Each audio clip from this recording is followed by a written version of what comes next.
අයිබෝවන්. ලංකාවේ විශාලතම ඔන්ලයින් පාසැල් DP Education උසස් පෙළ ජීවිද්‍යාව හදාරන්න දරුවන් සඳහා ලබා දෙන පාඩම් මාලාවේ ජීවවිද්‍යා විෂය නිර්දේශයේ අවසන් පාඩම 10 වෙනි පාඩම ව්‍යවහාරික ජීව විද්‍යාව. අන්න අපි මේ ආරම්භ කරන්න සූදානම් වෙන්නේ ජීව විද්‍යාව හදාරන දරුවන්ට වඩා ප්‍රයෝජනවත් වන අපේ විෂය නිර්දේශයේ තියෙන අවසන් පාඩම විදිහට තියෙන ව්‍යවහාරික ජීව විද්‍යාව. බලන්න අපි ව්‍යවහාරික ජීව විද්‍යාව මේක අපිට හම්බ වෙන 10 වන ඒකකයේ applied biology. එතකොට මේක ඇතුලේ තියෙන මේ ව්‍යවහාරය භාවිතය පිළිබඳව අපි ව්‍යවහාර කිරීම applied නේ.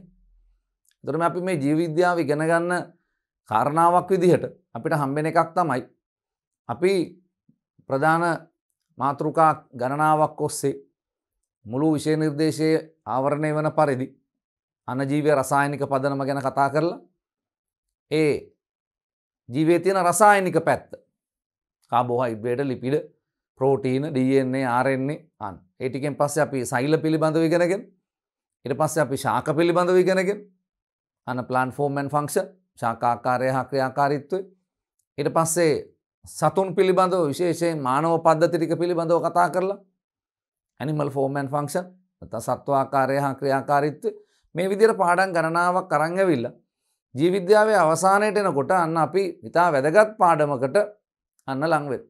මේ තමයි මේක අපේ ජීවිතේට ජීව විද්‍යා සිලබස් එකට ජීව විද්‍යා විෂය නිර්දේශයට ඒ වගේම අපිට විභාගයට මේකෙන් අත්වලක් ලැබෙනවා සේම අපිට මේ අපේ ජීවිතේ සාර්ථක කර ගැනීම සඳහා මේ පාඩම අපිට මහඟු අත්වලක් සපයන.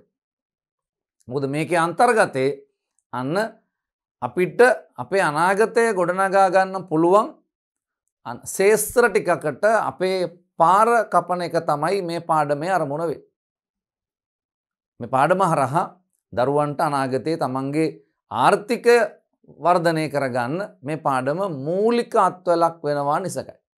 එතකොට අපිට මේ පාඩම අපි ඉගෙන ගන්න දරුවෝ මේක ඉගෙනගෙන ඒකේ එක ප්‍රතිඵලයක් අන්න අත් කරගන්නවා. අපි විභාගයට අහන ප්‍රශ්නකට උත්තර ලියන්න අපිට අවස්ථාව හම්බෙනවා. ඒ විතරක් නෙවෙයි අන්න මේ ශාස්ත්‍රය ගැන වැඩි උනන්දුවක් තියෙන දරුවෙකුට අන්න පුළුවන් මේ ශාස්ත්‍රය තමන්ගේ අනාගතය සාර්ථක කර ගැනීම සඳහා යොදා ගන්න පුළුවන්කම තියෙනවා. ඒ හින්දා අපි බලමු මේ පාඩමට අන්තර්ගත කොටස් ටික මොනවද කියලා. ඒතකොට අපිට වැටහෙනවා මේක අපිට ජීවිතෙත් එක්ක කොතෙක් දුරට සම්බන්ධ පාඩමක්ද කියන එක. බලන්න අන්න ව්‍යවහාරික ජීව විද්‍යාව යටතේ අපිට ඉගෙන ගන්න තියෙනවා ජල ජීවී වගාව. ජල ජීවී වගාව. ඒතකොට අපි දන්න එකක් තමයි අපේ රටේ අභ්‍යන්තර ජලාශ මහා විශාල ප්‍රමාණයක් තියෙනවා. අපේ අන්න දූපතක් අපේ මේ ශ්‍රී ලංකාව වටේට මහා සාගරය තියෙනවා. ඊට අමතරව රට ඇතුලේ මොකද සාගරය අපිට පාවිච්චි කරන්න පුළුවන් වෙන්නේ මේ සාගර කලාපයේ ජීවත් වෙන ජනතාවට තමයි බහුලව සාගරය පාවිච්චි කරන්න පුළුවන්. රටේ අභ්‍යන්තරයට එනකොට එයාට සාගරය අන්න තමන්ගේ කර්මාන්ත සඳහා යොදා ගැනීම ටිකක් අසීරු. නමුත් රට අභ්‍යන්තරේ ජලාශ මහා විශාල ප්‍රමාණයක් තියෙනවා. මෙන්න මේ අභ්‍යන්තර ජලාශ යොදාගෙන කොහොමද දීවර කර්මාන්තය කරන්නේ කියන එක පිළිබඳව අපි හොයලා බලනවා මුලින්ම මේ ජල ජීවී වගාව යටතේ. ඒතර ඒකෙන් අපිට ලොකු ආර්ථික ප්‍රතිලාභ ළඟා කරගන්න පුළුවන් ශාස්ත්‍රයක්. ඒතර අපි ඒ ගැන පුළුල්ව සාකච්ඡා කරමු. මොනවද මේ ජල ජීවී වගා පද්ධති කොහොමද මේක කරන්නේ? අන්න මොනවද මේ සඳහා ගන්න මත්ස්‍ය විශේෂ මේ කියන කාරණා පිළිබඳව අපි ටිකක් පුළුල් ලෙස සාකච්ඡා කරමු. ඊට පස්සේ අපිට හම්බෙනවා මේ විසිතුරු මත්ස්‍ය වගාව. දැන් අපි පොඩි කාලේ ඉඳලා දන්න එකක් තමයි අපි පොඩි අන්න පුංචිම කාලේ ජෑම් බෝතලයකට හරිනේ පුංචි බඳුනකට මාළුවෙක් ගෙනල්ලා තියාගෙන අපි ඒක පොඩි సౌందర్యාත්මක වටිනාකමක් අගයන්න අපි මාළු ඇති කිරීම කරා. මේක එක පැත්තක් විතරයි. ඒතර අපේ ගෙවල් වලින් අන්න යම් ප්‍රතිශතයක් තුල ගෙදර මාළු ටැංකියක් තියෙනවා. අන්න ඒ මාළු ඉන්නවා. ඒ මාළු අන්න වුන් රැක බලා ගැනීම කරනවා. මේ මූලික වැඩේ වෙනවා. හැබැයි එයින් එහාට ගිහිල්ලා මේක අන්න විදේශ විනිමය උපයන්න පුළුවන් නිෂ්පාදනයක් දක්වා මේක අරගෙන යන්න පුළුවන්. අද ලංකාවේ මේ වැඩේ වෙනවා. අද ලංකාවේ අන්න විසිතුරු මත්ස්‍ය වගාව සිද්ධ කරනවා මේ මසුන් පිටරට යැවීම සඳහා. එකෙන් අපිට ලොකු ආර්ථික ප්‍රතිලාභයක් ගන්න පුළුවන්කම ලැබෙනවා. මොකද අපේ රටේ පවතින දේශගුණික තත්ත්වයක් එක්ක අන්න මේ වැඩේ ඉතා සාර්ථකව කරගන්න පුළුවන්කම තියෙනවා. අපිට ඕන තරම් අභ්‍යන්තර ජලාශ තියෙනවා. එහෙම නැත්නම් අපිට පුළුවන් අන්න එහෙම ජලය රඳවන්න පුළුවන් තටාක හදාගන්න පුළුවන්. ඒවා ස්වභාවික තටාක කරගන්න පුළුවන්. එහෙමත් නැත්නම් අපිට කෘත්‍රිමව මේවා සිමෙන්ති පාවිච්චි කරලා එහෙම හදාගන්න පුළුවන්. ඒත් එක අපිට ජලය තියෙනවා බොහොම පිරිසිදු ජලය. ඒත් එක අපේ වර්ෂා ජලයත් අපිට හානි කරන්නේ. මොකද අපි දන්න එක තමයි සමහර රටවල් වල වර්ෂා ජලය හානි කරයි. ඒක අන්න ඇසිඩ් මිශ්‍රිත ජලය. පැහැදිලි. එතකොට අපේ රටේ එහෙම ප්‍රශ්නයක් නැහැ. ඒතර අපේ වර්ෂා ජලයත් අපිට ජලජ ජීවීන්ට හානි කර මට්ටමක නැහැ. ජලයේ pH අගේ ලොකු පරාසයක වෙනස් කරන්න දායක වෙන්නේ නැහැ. ඒතර මේ කියන සියලු තත්වයන් හමුවේ අපිට මේ අන්න කර්මාන්තයක් විදිහට අන්න පුළුවන්කම ලැබෙනවා විසිතුරු මත්ස්‍ය වගාව සිද්ධ කරන්නත් පුළුවන්. අපි හොයලා බලමු මොනවද මේ. ඊට පස්සේ අපිට හම්බ වෙනවා මේ උද්‍යාන භෝග භාවිතයන්. ඒක රටේ ගෙවතු අලංකරණය සඳහා අපි යන්න මේ උද්‍යාන භෝග වගා කරනවා. උද්‍යාන භෝග විතරක් නෙවෙයි ඒත් එක්ක අපි මේ යටතේ උගන්වනවා කොහොමද මේ භෝග ශාක නඩත්තු කරන්නේ. උද්‍යාන භෝග විතරක් නෙවෙයි අනිකුත් අන්න අපිට හම්බ වෙන අපිට වඩා වැදගත් වෙන මේ භෝග ශාක නඩත්තු කරන්නේ කොහොමද? ඒ නඩත්තු කරන්න අපි පාවිච්චි කරන උපක්‍රම මොනවද කියන ඒවා පිළිබඳව අන්න මේ කොටස යටතේ අපි සාකච්ඡා කිරීමට බලාපොරොත්තු වෙනවා. ඊට පස්සේ අපිට හම්බ වෙනවා මේ වාහකයින් මගින් පැතිරෙන රෝග. වාහකයින් මගින් පැතිරෙන ප්‍රධාන රෝග දෙකක් පිළිබඳව අපි මේ යටතේ සාකච්ඡා කරනවා. ඒ තමයි එකක් ඩෙන්ගු අනිත් එක බරව. මේවා අපිට හම්බෙච්ච මේ සමාජ ගැටලු. බරපතල සමාජමය ගැටලු තමයි මේ තියෙන්නේ. අද අපි දන්න එකක් තමයි ලංකාවේ අන්න ලොකු මරණ ප්‍රමාණයක් වාර්තා නොවුනට අන්න රෝගීන් ප්‍රමාණයක් වාර්තා වෙනවා. විශාල රෝගීන් ප්‍රමාණයක් අන්න වාර්තා වෙනවා ඩෙන්ගු වගේ වලට. එතකොට අපි කොහොමද මේ ඩෙන්ගු මදුරුවන් හඳුනාගන්නේ? ඔවුන්ගේ ජීවන චක්‍ර කොයි වගේද? ඔවුන් බිත්තර දාන්නේ මොන වගේ තැන්වලද? ඒකෙන් වෙන්න පුළුවන් හානිය කොයි වගේද කියන කාරණා පිළිබඳව අපි හොයලා බලනවා. අන්න මේ වාහකයින් මගින් පැතිරෙන රෝග සම්බන්ධයෙන් ඩෙන්ගු යටතේ. එතකොට මේක අපිට තියෙන අපි දන්න දරුවෝ දන්න සමාජ ප්‍රශ්නයක්. අපේ ඉස්කෝලේ යනකොට අපේ ඉස්කෝලේ මිත්‍රයින්ට අපේ අසල්වාසීන්ට ඩෙන්ගු රෝගය වැළඳිච්ච ආසාදිතව අපිට හම්බ වෙනවා. පැහැදිලි. එතකොට මේ රෝගය සම්බන්ධයෙන් අන්න අපිට හොඳ හසල අවබෝධයක් අන්න ලබා ගන්න පුළුවන් මේක හරහා. ඒත් එක්ක අපිට හම්බෙන ඊළඟ රෝගයක් තමයි බරව. ලංකාවේ අන්න මේ රෝගයේ තියෙනවා. මේ රෝගයේ තියෙනවා. අන්න බරව රෝගීන් අපිට හම්බ වෙනවා. එහෙනම් මේ බරව ඩෙන්ගු දෙකම මදුරුවන් මගින් සම්ප්‍රේෂණය වන රෝග. මදුරුවන් මගින් සම්ප්‍රේෂණය වන රෝග. අන්න ඒ හින්දා මේ මදුරු ගහන පාලනය කිරීම මගින් මේ රෝගය යම් ප්‍රමාණයකට පාලනය කරගන්න පුළුවන්. පැහැදිලි. ඒ හින්දා කොහොමද මේ වැඩේ වෙන්නේ කියන කාරණේ පිළිබඳව එතකොට ඩෙන්ගු සහ බරව පිළිබඳව අපි අන්න සාකච්ඡා කිරීම කරනවා මේ පාඩම යටතේ. මැලේරියාව පිළිබඳව අපි සාකච්ඡා කරන්නේ නැහැ. මැලේරියාව පිළිබඳව සාකච්ඡා කරන්නේ නැත්තේ අපි අද වෙනකොට ලෝක සෞඛ්‍ය සංවිධානය අපිට සහතිකයක් දීලා තියෙනවා අපි මැලේරියාවෙන් තොර රාජ්‍යයක් කියලා. ඒක අපිට ලැබිච්ච බොහොම හොඳ ගෞරවයක්. හේතුව ඇයි?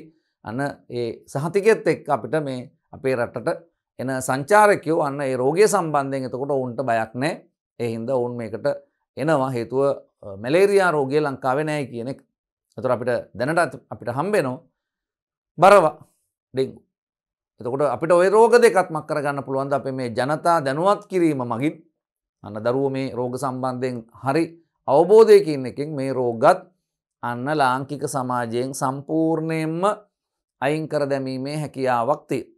ඒකට අපිට අවබෝධය තියෙනවා. එහෙනම් තමයි විශේෂ නිර්දේශයට ඇතුළු කරලා තියෙන්නේ මේ රෝග දෙක පිළිබඳව අන්න දරුවෝ දැනුවත් කරන්න කියලා. ඊට පස්සේ අපිට හම්බෙන එකක් වැදගත් කාරණාවක් ඊළඟට යන පාඩම තමයි අපිට හම්බෙන්නේ මේකේ ආහාර කල් තබා ගැනීම හා පසු අස්වනු හානිය. ආහාර කල් තබා ගැනීම මේ ෆුඩ් ප්‍රිසර්වේෂන් කොහොමද මේ අපි කියන්නේ මේ ආහාර පරිරක්ෂණය කියලා අපි කිය. දැන් අපි දන්න කාරණාවක් තමයි සමහර කාලවලදී මේ අස්වැන්න වැඩි. මේ අස්වැන්න වැඩි කාලවලදී මේ අස්වැන්න අපිට පරිභෝජනයට අපි පරිභෝජනය ගන්න ප්‍රමාණයට වඩා නිෂ්පාදන ප්‍රමාණය වැඩි වෙනවා. ඉතින් එහෙම උනායි පස්සේ අතිරික්ත ආහාර අපි කල්තබා ගැනීම සඳහා ක්‍රමවේද අනුගමනය කිරීම සිද්ධ කරනවා. ගොඩක් වෙලාවට මේවා මේ සම්ප්‍රදායික ක්‍රම අපි සතුව තියෙන. නමුත් ඒකට ජීව විද්‍යාවත් එකතු කරලා මේ ආහාර කල්තබා ගැනීමේදී අන්න වැදගත් වන මූලධර්ම මොනවද? මෙන්න මේ කියන මූලධර්ම අපිට පාවිච්චි කරලා පුළුවන් අන්න මේ ආහාර කල්තබා ගන්න. පැහැදිලිද? එතකොට ඒ ආහාරයේ තියෙන ගුණාත්මක භාවය, ඒ කියන්නේ පෝෂණ ගුණය, අන්න ඒ ආහාරයේ භෞතික ස්වභාවය මේවා හානියකට ලක් නොවි අන්න මේ ආහාර කල්තබා ගැනීම සිද්ධ කරන්නේ කොහොමද කියන කාරණය පිළිබඳව අපි සාකච්ඡා කරනවා. එතකොට අපිට මේකෙන් ප්‍රයෝජන දැනටත් අපි මේවා පාවිච්චි කරන ඒවා. දැනටත් අපි අන්න දෙහි වැඩිපුර තියෙන කාලෙට අපේ අම්මලා ලුණු දෙහි දාන. පැහැදිලි. හැබැයි ඒක ඊට එහා පැත්තට ගිහිල්ලා මේවා ව්‍යාපාරික මට්ටමින් අන්න කරන්න පුළුවන්. දැන් අපේ රටේ අපි අහලා තියෙන එකක් තමයි අන්න සමහර නිෂ්පාදන වැඩි කාලවලදී ඒ නිෂ්පාදන අතිරික්තය සත්තුන්ට දෙන අවස්ථා තියෙනවා. ඒවා හානි වෙලා යන අවස්ථා තියෙනවා. එහෙනම් මේක ලෝකේ හැම සිද්ධ වෙන්නේ නැහැ. ලෝකයේ ආහාර කියන ඒවා හරි සුරක්ෂිත වැඩපිළිවෙලකට යන නිෂ්පාදනය වුණා නම් ඒ නිෂ්පාදනය වෙච්ච ආහාර ටික පරිභෝජනය කරන්න ඕන. එහෙනම් මේ ආහාර නාස්තිය කියන එක ලෝකයේ අනේකක් නෙවෙයි. එහෙම ලෝකයේ සංකල්පයක් නැහැ ආහාර නාස්තිය. මොකද හේතුව අපි නිෂ්පාදනය කරන්නේ මේවා බොහොම අසීරුවෙන් කරන නිෂ්පාදන හින්දා. එදා ආහාර කල්තබා ගැනීම සහ ලංකාවේ වැදගත්ම කාරණාවක් පසුඅස්වනු හානිය. අතර මේ පසුඅස්වනු හානිය කියන්නේ අපි අන්න මේ ආහාර නිෂ්පාදනයේ ඉඳලා පාරිභෝගිකයාගේ පරිභෝජනය දක්වා ආහාර පැමිණෙන රටාවක් තියෙනවා. නිෂ්පාදකයන් විසින් ගොවි මහතුන් විසින් ආහාර නිෂ්පාදනය සිද්ධ කරනවා. ඒගොල්ලන්ගේ නිෂ්පාදනය අන්න වෙළඳ මහතුන් විසින් මිලදී ගැනීම සිද්ධ කරනවා. එහෙම මිලදී ගත්ත නිෂ්පාදනය ඊට පස්සේ අන්න පාරිභෝගිකයින් සඳහා අපි ප්‍රවාහනය කිරීම සිද්ධ කරනවා. මෙන්න මේ ප්‍රවාහනයේදී බොහෝ වෙලාවට අපි නිෂ්පාදනය කරන ආහාර වලින් 30%කට වඩා සංඛ්‍යාලේඛන වලට අනුව 30%කට වඩා අපතේ යන. අපි නුවරඑළියෙන් ගෙන එළවලු ටික කොළඹට එනකොට නමක් වෙලා දෙයක. ඒකෙන් 30%ක් හානි වෙලයි කියන්නේ ලොකු අපරාධයක්. ඉතින් ඒ හින්දා අන්න මෙන්න මේ පසු අස්වනු හානිය අවම කරගන්න ජීව විද්‍යාව කොහොමද භාවිතයට ගන්න කියන එක පිළිබඳව අපි සාකච්ඡා කරනවා. ඉතින් මෙන්න මේක ඉතා වැදගත් කොටසක්. නිෂ්පාදන ක්‍රියාවලිය තරක් නෙවෙයි.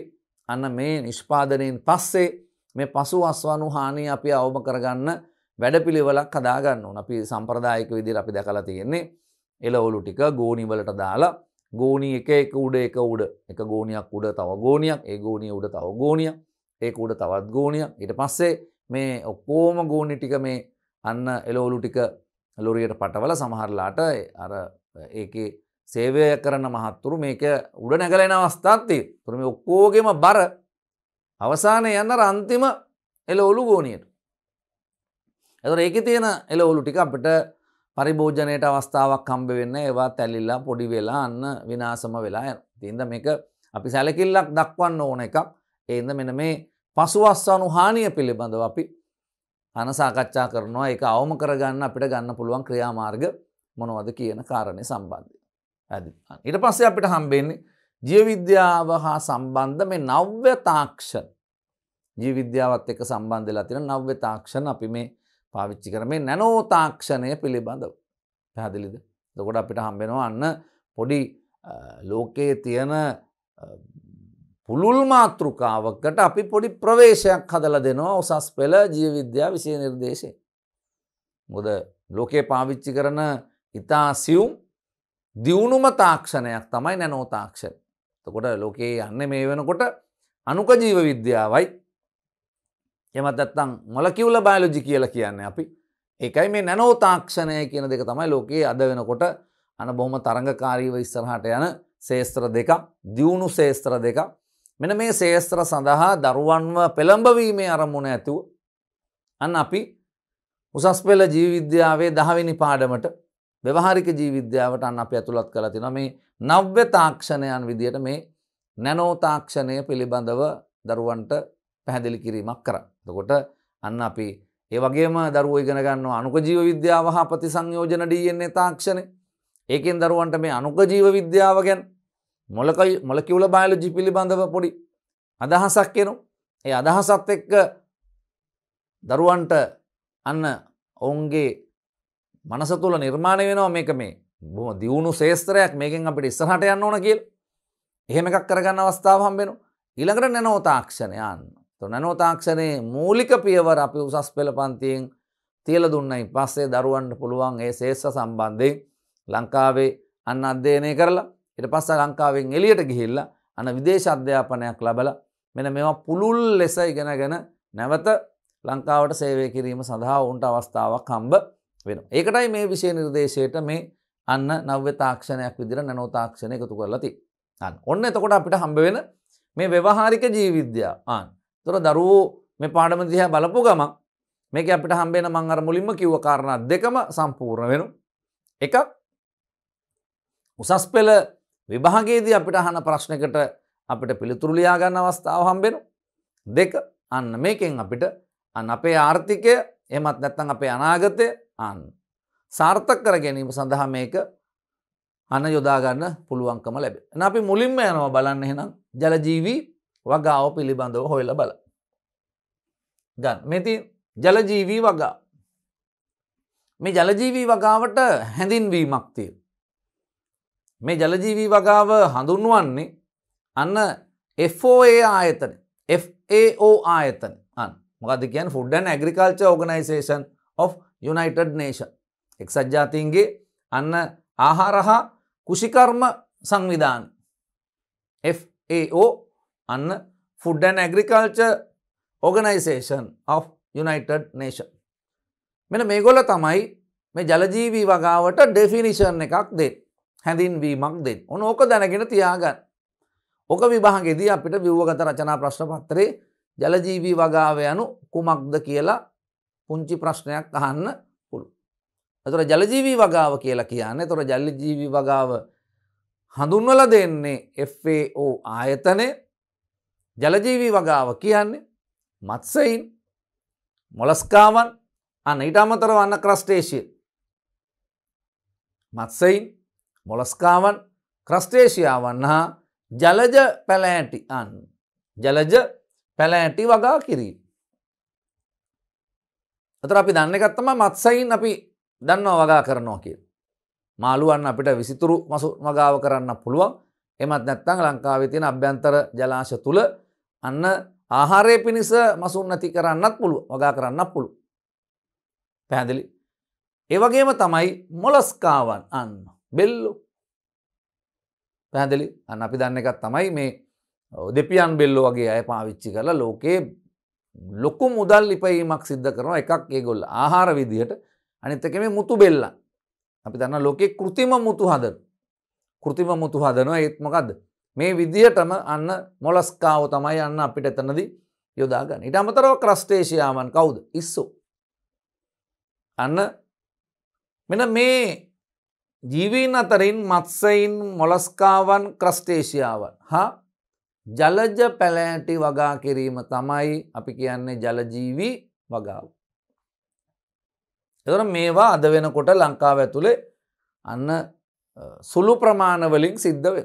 එතකොට අපි මේ ජලජ පැලෑටි අන්න වගා කිරීම ටිකක් අඩුවෙන් සිද්ධ වෙන්නේ. හැබැයි අපේ රටේ විශේෂයෙන්ම මේ සාගරය පාවිච්චි කරලා සාගර පැලෑටි තියෙන ඕන තරම්ක් කරන්න පුළුවන්ද? මනුස්ස ආහාරය සඳහා යොදා ගන්න පුළුවන්. ඒ පිළිබඳව පරීක්ෂණ සිද්ධ වෙලා තියෙනවා. ඒ පිළිබඳව මොනවද වගා කරන්න පුළුවන් ශාක කියලා හොයාගෙන තියෙනවා. හැබැයි අපේ රටේ එහෙම වගා කිරීමක් සිද්ධ වෙන්නේ නැහැ. අපි දන්න විදිහට අන්න අපිට අර අපේ වතුවල ගස් කොළන් හැදෙනවා වගේ සාගරේ තාන්න දකින්න පුළුවන් වනාන්තර තියෙනවා. ඉතින් මේවා අපිට පුළුවන් මක් කරන්නද? මිනිස් පරිභෝජනය සඳහා යොදා ගැනීමේ හැකියාවක් තියෙනවා. එතකොට අපි මේවා දරුවන්ට ඉගෙනුවයින් පස්සේ ඔවුන් මේ පිළිබඳව උනන්දු වෙලා මේ පිළිබඳව තව වැඩිපුර විස්තර හොයලා ඊට පස්සේ ඔවුන්ට මේක මක් කරන්න පුළුවන්ද? අන්න කර්මාන්තයක් විදිහට ප්‍රගුණ කරන්න පුළුවන්කම ලැබෙනවා. මත්ස්‍යයින්, මොලස්කාවන්, ක්‍රස්ටේෂියාව. අපි දන්නවා මත්ස්‍යයින් නම් වගාව අපි දන්නවා. මොලස්කාවන් විදිහට මං කිව්වේ බෙල්ලෝ වගා කිරීම සිද්ධ කරන්න පුළුවන්. ඒතර මොලස්කාවල ඔය අපිට හම්බෙන ගෙවතු ගොළු බෙල්ලෝ ඒගොල්ල අපි වගා කිරීම කරන්නේ නැහැ. අන්න මේ මොලස්කාවන් විදිහට බෙල්ලන් ක්‍රස්ටේෂියාවන් මේක ලංකාවේ බහුලව තිබිච්ච එකක්. ක්‍රස්ටේෂියාවන් විදිහට ඉස්සෝ වගාව බහුලව පැවතුණා. හැබැයි පස්සේ අන්න ලංකාවට එනවා වෛරස් ආකාර දෙකක් SCMBV හා MBV කියලා වෛරස් ආකාර දෙකක්. අපි දන්න සුදු පුල්ලි රෝගය කියන එක. මෙන්න මේකෙන් මේ අන්න ඉස්සන් වගාවට බරපතල හානි සිද්ධ වෙනු. ඒකේ ප්‍රතිඵලයක් විදිහට වගාව යම් ප්‍රමාණයක් ලංකාව තුළ ඇකිලි. අද වෙනකොට මේවා කලපු ආශ්‍රිතව ඉස්සන් වගාව සිද්ධ වේ. ඒතකොට ජලජීවී වගාවේ හැඳින්වීම හරියට පාඩම් කරගන්න. ඒවා මේ පාඩම් කරලා මතක තියාගන්න ඕනේව නෙවෙයි. අර කාරණා 4 මතකයට දාගන්න.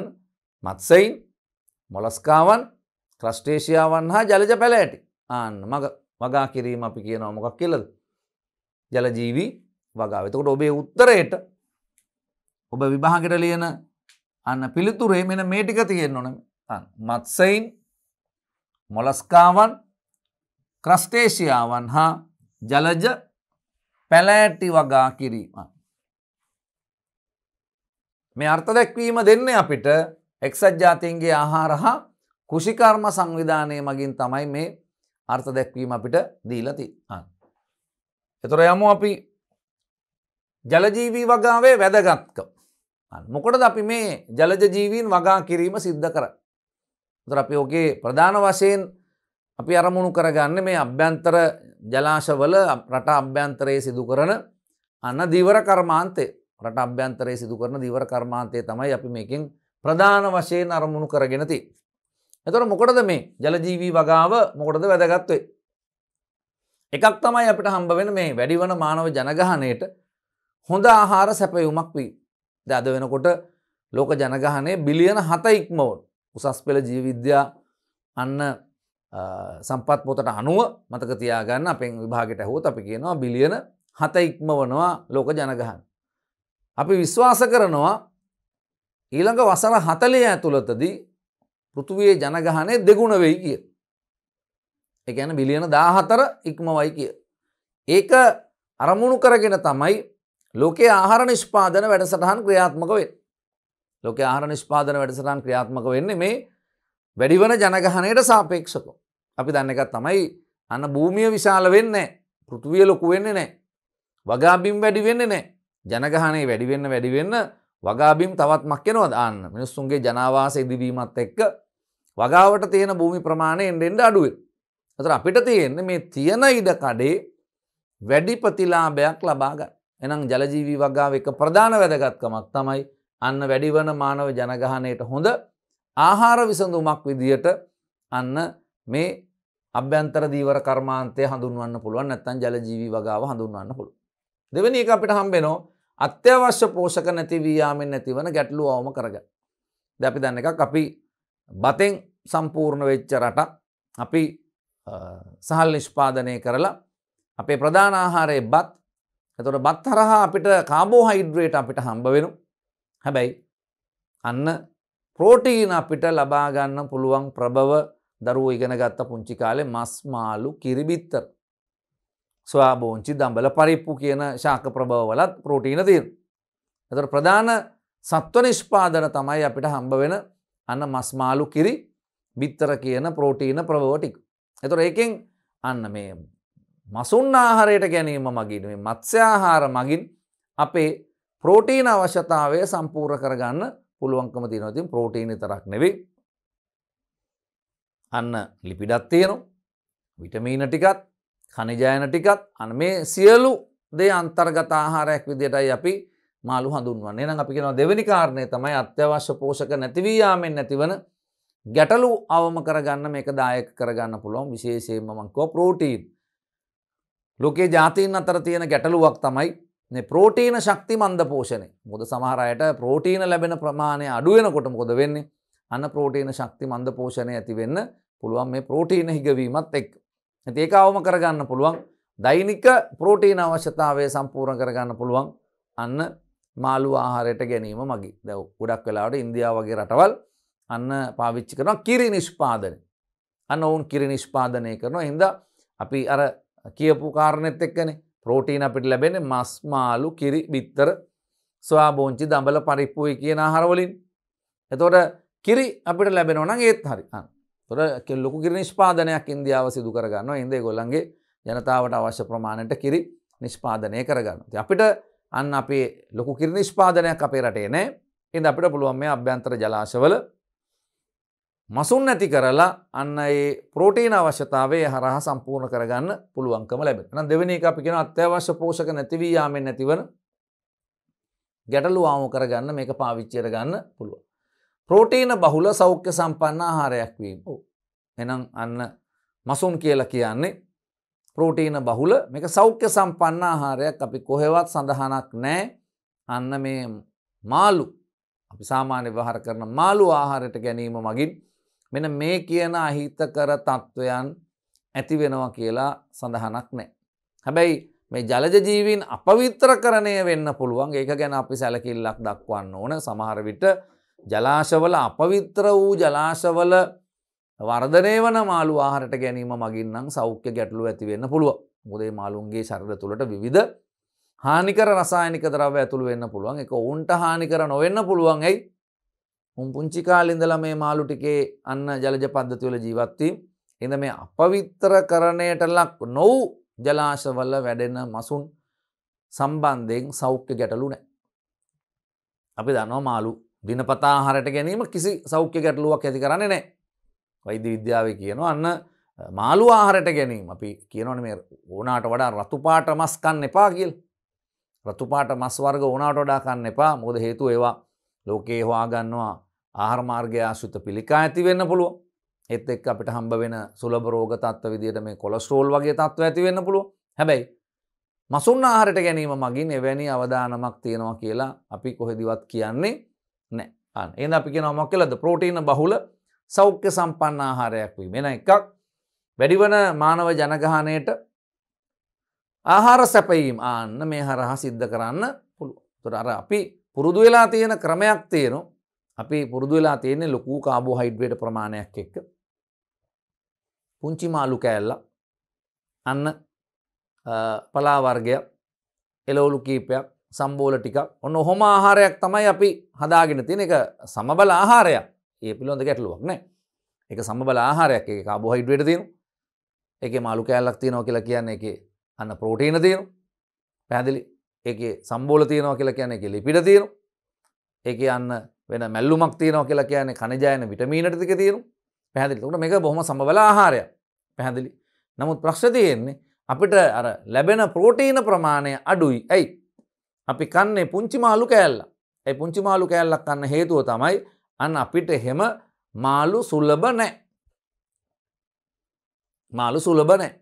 මාළු ටිකක් හරි සුලභ වෙන්නේ මේ අන්න මුහුද ආසන්න ප්‍රදේශවලට දීවර කර්මාන්තයෙන් අන්න මුහුදේ සිදු කරන දීවර කර්මාන්තයෙන් අන්න මාළු ලැබෙනවා. රට ඒ ඇතුළට යනකොට ටිකක් මක් වෙනවද මේක? අඩුවීමක් දකින්න පුළුවන් වෙනවා. ඒ අඩුව සම්පූර්ණ කරගන්න පුළුවන් රටේ අභ්‍යන්තර ජලාශවල දීවර කර්මාන්තයේ සාර්ථකව සිද්ධ කිරීම මගින්.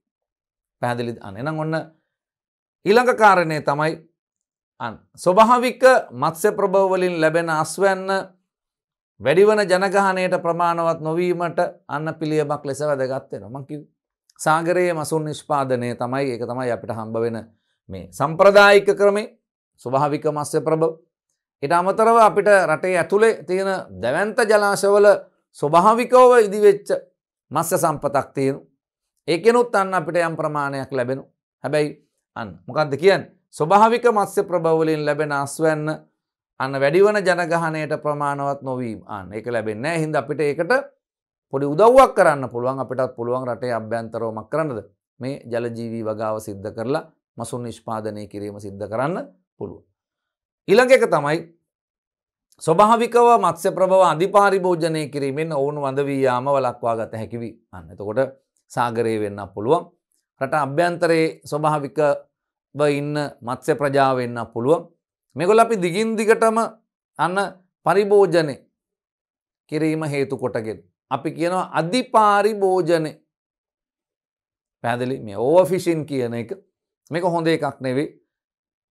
එතකොට දීවරයෝ හෝ සාමාන්‍ය ප්‍රජාව මේ ජලාශ වලින් මාළු අල්ලනු. ඔවුන් ඒ පිළිබඳ ලොකු අවබෝධයක නැහැ. මාළු අල්ලගත්තයින් පස්සේ මාළු ඔවුන් ආහාරයට ගන්න. සමහරට මේ ආහාරයට ගන්න මත්ස්‍ය විශේෂ මේ වෙනකොට දැඩි වඳ වී යාමේ තර්ජනයකට ලක් වෙච්ච ආකාර වෙන්න පුළුවන්. ඒ පිළිබඳ ඔවුන් අවබෝධයක නැහැ. ඔවුන් අවබෝධයක නොමැති නිසා සමහරලාට මේක දීර්ඝ කාලයක් සිදු කිරීමේ ප්‍රතිඵලයක් විදියට ඒ මත්ස්‍ය සම්පත ස්වභාවික පරිසර පද්ධති වලින් මක් වෙලා යන්න පුළුවන්ද? ඉවත් වෙලා යන්නත් පුළුවන්. ඒ වගේම තමයි සාගරේ. සාගරයේ මසුන් නිෂ්පාදනය නැත්නම් මසුන් නැල්ලීම සඳහා අපි පාවිච්චි කරන ක්‍රමවේදات එක්ක අන්න මේ සාගරයේ අධික ලෙස සාගරයේ තියෙන මත්ස්‍ය සම්පත පරිභෝජනය කිරීමෙන් ඒකේ සමහර විශේෂ වඳ වෙලා යන්න පුළුවන්. සාගර අන්න ජීවිත හානි වෙන්න පුළුවන්. මොකද හේතුව අපි ඒකෙදි ප්‍රමිතියකට ලක්වීමක් දැන් නම් යම් ප්‍රමාණයකට සිද්ධ වෙනවා. නමුත් සමහර අවස්ථාවට එහෙම නැහැ. මාළු පැටවු බිත්තර දාන්න ඉන්න අය මේ සියල්ල අපි අල්ලගෙන ආවයින් පස්සේ අන්න හානියක් සිද්ධ වෙන්න පුළුවන්. ඒ විතරක් නෙවෙයි අන්න මේ වඳවීමේ තර්ජනයකට ලක් වෙලා ඉන්න ඔය ගොඩක් වෙලාවට අපිට අඩුවෙන් හම්බ වෙන කැස්බෑවෝ ඩොල්ෆින්ලා මෙන්න මේ අයත් අන්න පරිසරයෙන් වඳ වී යාමේ තර්ජනයක් ඇති වෙන්න පුළුවන්. පැහැදිලි. හැබැයි රට අභ්‍යන්තරයේ අපි අර කිව්ව විදියට අන්න දීවර කර්මාන්තයේ ප්‍රචලිත වීමේ ප්‍රතිඵලයක් විදියට මොකද්ද වෙන්නේ? අන්න එවැනි තර්ජනයන්ට ලක් වෙන්නේ නැහැ. හේතුව අපිට එදිනෙදා පරිභෝජනය සඳහා අවශ්‍ය මත්ස්‍ය සම්පත අපිට ඇති වෙන්න තියෙනවා නම් අර අධිපාරිභෝජනය කියන එකක් සිද්ධ වෙලා මසුන්ට හානි වෙන එක. ඒ කියන්නේ මත්ස්‍ය විශේෂ වඳ වෙලා යන්න තියෙන අන්න තත්ත්වය අවම කරගන්න පුළුවන්. එහෙනම් ස්වභාවිකව මත්ස්‍ය ප්‍රජාව අධිපාරිභෝජනයේ මගින් ඔවුන් වඳ වී යාම වළක්ව ගන්න පුළුවන් අන්න අපිට මේ ජල ජීවී වගාව මගින්. ඊට අමතරව අපිට හම්බෙන එකක් තමයි ඊළඟ එක වාණිජ්‍ය දීවර කර්මාන්තය මගින් ඇති කරන පීඩනය අවම කිරීමට දායක වේ. අන්න දැන් වාණිජ්‍ය දීවර කර්මාන්තයක් වෙනවා මේක ව්‍යාපාර විදිහට. අන්න ඒගොල්ලන්ට ඇති වෙලා තියෙන මේ පීඩනය අවම කර ගන්නත් පුළුවන්. මොකද හේතුව ඔවුන් අන්න අනිවාර්යෙන් මසුන් අල්ලන්න ඕනේ. ඒ සඳහා දීවර කර්මාන්තයේ නිරත වෙන්න ඕනේ. ඔවුන් මහමුහුදට යන්න ඕනේ. පැහැදිලි. අන්න ඒ ඇතිවන ගැටලු අන්න ඒ හේතුව තමයි ඊට පස්සේ මොකද මේ රට ඇතුලේ අන්න ජීවත් වෙන මිනිසුන්ගේ ආහාර අවශ්‍යතාවය සම්පූර්ණ කිරීම සඳහා ඔවුන්ට ලොකු පීඩනයක් තියෙනවා. අන්න ඒ පීඩනය අවම කරගන්න පුළුවන්. ඇයි? ඒ නිෂ්පාදනය යම් ප්‍රමාණයක් අඩු වුණත් ප්‍රශ්නයක් නැහැ. රට අභ්‍යන්තරේ ආන්න දීවර කර්මාන්තයේ සිද්ධ වෙන ඒකිනුත් යම් ප්‍රමාණයක් මිනිස්සුන්ට ආහාර විදියට මසුන් නිෂ්පාදනය වෙන. අන්න ඔන්න ඔය කාරණා ටික මතක් කරගන්න. එකක් වැඩි වෙන ජනගහනයට හොඳ ආහාර විසඳුමක් විදියට මේක වැදගත් වෙනවා. ජල ජීවී වගාව අත්‍යවශ්‍ය පෝෂක නැති වී යාමෙන් නැති වෙන්න පුළුවන් සෞඛ්‍යමය ගැටලු අවම කරගන්න දායක වෙනවා. අන්න මේක ප්‍රෝටීන බහුල සෞඛ්‍ය සම්පන්න ආහාරයක් වීම මේක ඊළඟ වැදගත්කම. ස්වභාවික මත්ස්‍ය ප්‍රභවයෙන් ලැබෙන අස්වැන්න අන්න වැඩිවන ජනගහනයට ප්‍රමාණවත් නොවීම නිසා අන්න ඒ අඩුව සම්පූර්ණ කරන්නත් මේ අපිට ජල ජීවී වගාව යොදා ගන්න පුළුවන්. පැහැදිලිද? ස්වභාවික මත්ස්‍ය පරිභෝජනයෙන් අපි කියනවා මේ ස්වභාවිකව අපිට හම්බ වෙන මසුන් අධිපාරිභෝජනය කිරීම මගින් ඔවුන් වඳ වී යාමට තියෙන තර්ජන අවම කරගන්නත් මේක යොදා ගන්න පුළුවන්. ඊළඟ තමයි වාණිජ්‍ය දීවර කර්මාන්ත මගින් ඇති කරන අන්න මේ වාණිජ්‍ය දීවර කර්මාන්තයට තියෙන ලොකු පීඩනය යම් ප්‍රමාණයකට උදාසීන කරගන්නත් අපිට මේ ජල ජීවී වගාව යොදා ගන්න පුළුවන්. පැහැදිලිද? ඔන්න අපිට හම්බ වෙන ජල ජීවී වගාවේ වැදගත්කම. එතකොට දරුවන්ගෙන් ඔය 6ම අහන්නේ නැහැ. විභාගයට 6 ජල ජීවී වගාවේ වැදගත්කම් 3ක් දක්වන්න. ජල ජීවී වගාවේ වැදගත්කම් 3ක් දක්වන්න කිව්වම ඕගොල්ලෝ මේ ටික පාඩම් කරලා තියාගන්න. අන්න මේකෙන් කාරණා 3ක් ඕගොල්ලන්ට විභාගයට ලියලා එන්න පුළුවන්කම තියෙනවා. යන්න ඊළඟ ජල ජීවී වගාවට යොදාගත හැකි විශේෂයක සාමාන්‍ය ලක්ෂණ. ජල ජීවී වගාව සඳහා යොදා ගන්න විශේෂයක සාමාන්‍ය ලක්ෂණ. අපි ඔන්න දැන් අපි යන්නේ මේ ජල ජීවී වගාව කොහොමද කරන්න කියන එක පියවරෙන් පියවර අරගෙන යන්න යන්නේ. ඒතර අපි ජල ජීවී වගාව සඳහා මත්ස්‍ය විශේෂයක් තෝරගන්නවා. අන්න අපි වගා කිරීම සඳහා මත්ස්‍ය විශේෂයක් තෝරගන්න ඕන. අන්න ඒ තෝරගන්න මසුම් සතුව තියෙන්න ඕන සුවිශේෂ ගුණාංග ටිකක් තියෙනවා. අන්න ඒ ටික තමයි අපි මේ හොයලා බලන්න යන්නේ. එහෙනම් මොකද්ද හොයන්න හදන්නේ? ජලජීවී වගාවට යොදාගත හැකි විශේෂයක අන්න ඒ කියන්නේ අපි පාවිච්චි කරන මසුන්ගේ තියෙන සුවිශේෂ ලක්ෂණ මොනවද දාන්න තිබිය යුතු ලක්ෂණ මොනවද? පැහැදිලි? අන්න එකක් අපි කියනවා මේගොල්ලෝ මේ පවතින ප්‍රදේශයේ දේශගුණයට ඔරොත්තු දෙන්න ඕන. අන්න උදාහරණයක් විදිහට අපි වියලි කලාපික වැව්වල නම් අන්න අපි මාළු වගා කරන්න බලාපොරොත්තු වෙන්නේ ප්‍රදේශයේ අන්න වර්ෂාපතනය අඩුයි. ටිකක් සාමාන්‍ය උෂ්ණත්වයට වඩා වැඩි උෂ්ණත්වයක් තියෙන පරිසරේ අන්නේ පරිසරයට ඔරොත්තු දෙන්න ඕන. ඒත් එක්ක සමහරලාට අන්න ජලයේ කටිනත්වය නැත්තම් ලවණතාවය අන්න වෙන විදිහට කිව්වොත් ජලයේ යන pH අගේ මෙන්න මේවා පිළිබඳව අපි සැලකිලිමත් වෙන්න ඕන. ඒතර ඒ කියන පරිසර තත්වයන් මේ අපි වගා කරන්න බලාපොරොත්තු වෙන මාළුන්ට දරා ගැනීමේ හැකියාවක් තියෙනවා. අපි පළවෙනි කාරණේ විදිහට කියන්නේ අන වගාව සිදු කරන ප්‍රදේශයේ දේශගුණයට අන්න ඔරොත්තු දෙන විශේෂයක් තමයි අපි තෝරා ගැනීම සිද්ධ කරන්නේ. එහෙම නැතුව ජලයේ යම් ප්‍රමාණයකට pH අගේ එහෙම වුණොත් උෂ්ණත්වය එහෙම වුණොත් අන්න ඉක්මනින් අන්න මැරෙන්නේ නැති ඒකට ඔරොත්තු දෙන ජීවීන් තමයි අපි වගාව සඳහා තෝරා ගැනීම සිද්ධ කරන්නේ. ඊළඟ එක තමයි අන්න අපි කියනවා මොකක් කියලාද? මේ වගාව සිදු කරන මාධ්‍යේ නැත්නම් ප්‍රදේශයේ භෞතික රසායනික සාධක හමුවේ හොඳින් වර්ධනය වෙන්න. අපි තෝරගත්ත ජලාශයේ pH අගය මේ මාළුන්ට ගැලපෙන්න එන්න. අන්න ඒ pH අගය මේගොල්ලන්ට හොඳ වර්ධනයක් සඳහා ප්‍රමාණවත් වෙන්න ඕනේ. අන්න ඒකේ තියෙන භෞතික සාධකනේ. භෞතික සාධක අපි කියවම අන්න උෂ්ණත්වය වගේ සාධක. පැහැදිලි? අන්න. ඊට අමතරව රසායනික සාධකයන් අපිට කියනවා මේකේ pH අගය වගේ ඒවා. එහෙනම් අපි කියනවා මොකක් කියලාද? වගාව සිදු කරන ජලයේ රසායනික හා භෞතික සාධක හමුවේ හොඳින් වර්ධනය විය යුතුයි. අපි ඉස්සන් වගාව සඳහා ගන්නවා අන්න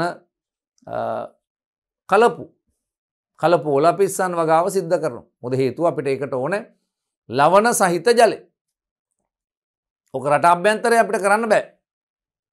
ඒතර රට අභ්‍යන්තරේ නම් අපි කියන්නේ අන්න මිරිදිය මත්ස්‍ය වගාවක් සිද්ධ කරන්න පුළුවන්. ඒතර අපිට අන්න කලපු තුල මිරිදිය ජීවීන් වගා කරන්න බෑ. ඒතර අපි කලපු තුල වගා කරන්නේ අන්න මොනවාද? ඉස්සෝ වගේ අර අධික ලවණතාවයේ දරා ගන්න පුළුවන් ජීවීන් වගා කිරීම සිද්ධ කරා. එහෙනම් අපි කියනවා දෙවෙනි කාරණේ වගාව සිදු කරන ජලයේ රසායනික හා භෞතික සාධක හමුවේ වුන් හොඳින් වර්ධනය වෙන්න. ඊළඟ එක අන්න මේගොල්ලෝ මේ පහසුවෙන් අපිට මක් කරගන්න පුළුවන් වෙන්න ඕනද? අභිජනනය කරගන්න පුළුවන්කම තියෙනවා. පහසුවෙන් මේගොල්ලෝ බෝ කරගන්න පුළුවන්කම තියෙනවා. මේගොල්ලෝ පහසුවෙන් බෝ කරගන්න පුළුවන්කම තියෙන්න ඕනේ. අන්න ඒ හින්දා අන්න පහසු අභිජනන ක්‍රම තියෙන්න ඕනේ. දැන් අපේ රටේ අපි වගා කරපු මත්ස්‍ය විශේෂයක් තමයි තිලාපියා. අභ්‍යන්තර ජලාශවල ඔබ යනකොට දැකලා තියෙනවා. ඔය අනුරාධපුරේ යනකොට පැහැදිලි අන්න වියලි කලාපික ප්‍රදේශ යනකොට පාරායින විකුණන්න ඉන්නු. පැහැදිලි තිලාපියා කියන මත්ස්‍ය ආකාරය මේක ලංකාවට දැනට දශක කීපයකට කලින් ගෙනල්ලා හඳුන්වා දීපු මත්ස්‍ය ආකාරය. එතකොට මේගොල්ලෝ අපිට අභිජනනය කරන්න පුළුවන්. මේගොල්ලෝ පහසුවෙන් අභිජනනය කරවන්න පුළුවන්. ඒක කෘත්‍රිමව අපිට අභිජනනය කරවන්න පුළුවන් ලේසියෙන්. ඇයි හේතුව අපි ගෑනු සත්තු අන්න පැටව් ඇති කිරීම සඳහා යොදා ගන්නවා. අපිට පුළුවන් අන්න ගැහණු සතෙක්ගේ බිත්තර පරිණත වුණයි පස්සේ එයාගේ මේ උදරයේ පරිස්සමෙන් මිරිකලා අපිට පුළුවන් අන්න කුඩා බීකරයකට අන්න මේ බලන්න අපිට පුළුවන් මේගොල්ලන්ගේ ලේසියෙන් මේ මාළුවෙක් නම් ගන්නකෝ. මෙයාගේ තියෙනවා මේ ජම්බාලිය කියන සිදුර. මේක අපි හඳුන්වන්නේ ජම්බාලිය. අන්න මේකට ආහාර මාර්ගයත් ඇවිල්ලා සම්බන්ධ වෙනවා. මේගොල්ලන්ගේ වෛශ්‍රාවී පද්ධතියත් ඇවිල්ලා සම්බන්ධ වෙනවා. ප්‍රජනක පද්ධතියත් ඇවිල්ලා සම්බන්ධ වෙනවා. ඒතර ඔක පොදු කුටීරයක් නේ. ජම්බාලිය කියලා කියන්නේ පොදු කුටීරයක්. මේ විදිහ එකක්. මේකට කවුද එන්නේ? අන්න අපිට දකින්න හම්බෙනවා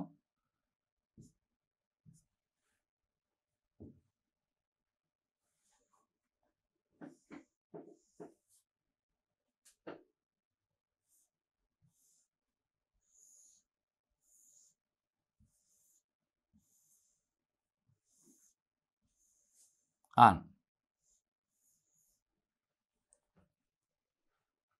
ආහාර මාර්ගයත් ඇවිල්ලා සම්බන්ධ වෙනවා. වෛශ්‍රාවී ප්‍රනාලත් ඇවිල්ලා සම්බන්ධ වෙනවා. ඊට අමතරව අන්න ප්‍රජනක ප්‍රනාලත් සම්බන්ධ වෙනවා. එතකොට මෙයාගේ ගෑනු සතෙක් නම් ඩිම්බ කෝෂ තුල නිපද වෙන ඩිම්බ ටික අන්න අපිට ගන්න පුළුවන් මෙතනින් එළියට. ඒතර අපි කරන්නේ මාළුවාගේ උදරය පරිස්සමෙන් මිරිකලා අපි මොකද කරන්නේ? අන්න එයාගේ ඩිම්බ ටික මේ විදිහට අපිට පිටතට බීකරයකට ගන්න පුළුවන්. අපි මේකේ බීකරයකට මේ ඩිම්බ ටික ගන්න. එතන මේ තියෙන ඩිම්බ.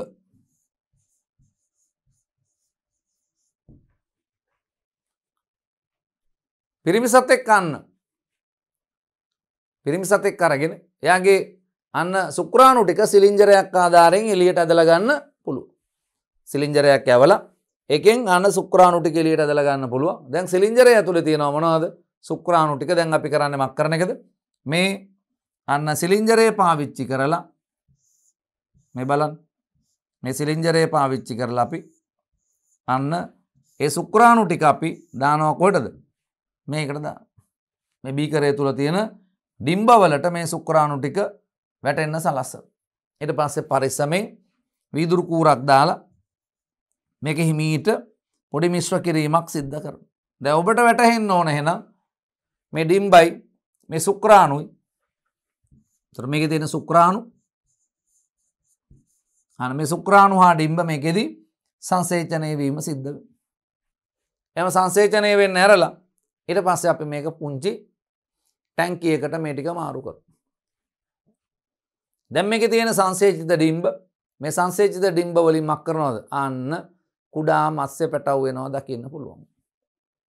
අපිට පහසුවෙන් බෝ කරගන්න පුළුවන්කම තියෙනවා. එහෙනම් අපි කියන ඔන්න වැදගත් ලක්ෂණයක් තමයි මේ අන්න වගාව සඳහා යොදා ගන්නා විශේෂ අපිට පහසුවෙන් මක් කරගන්න පුළුවන් වෙන්න ඕනද?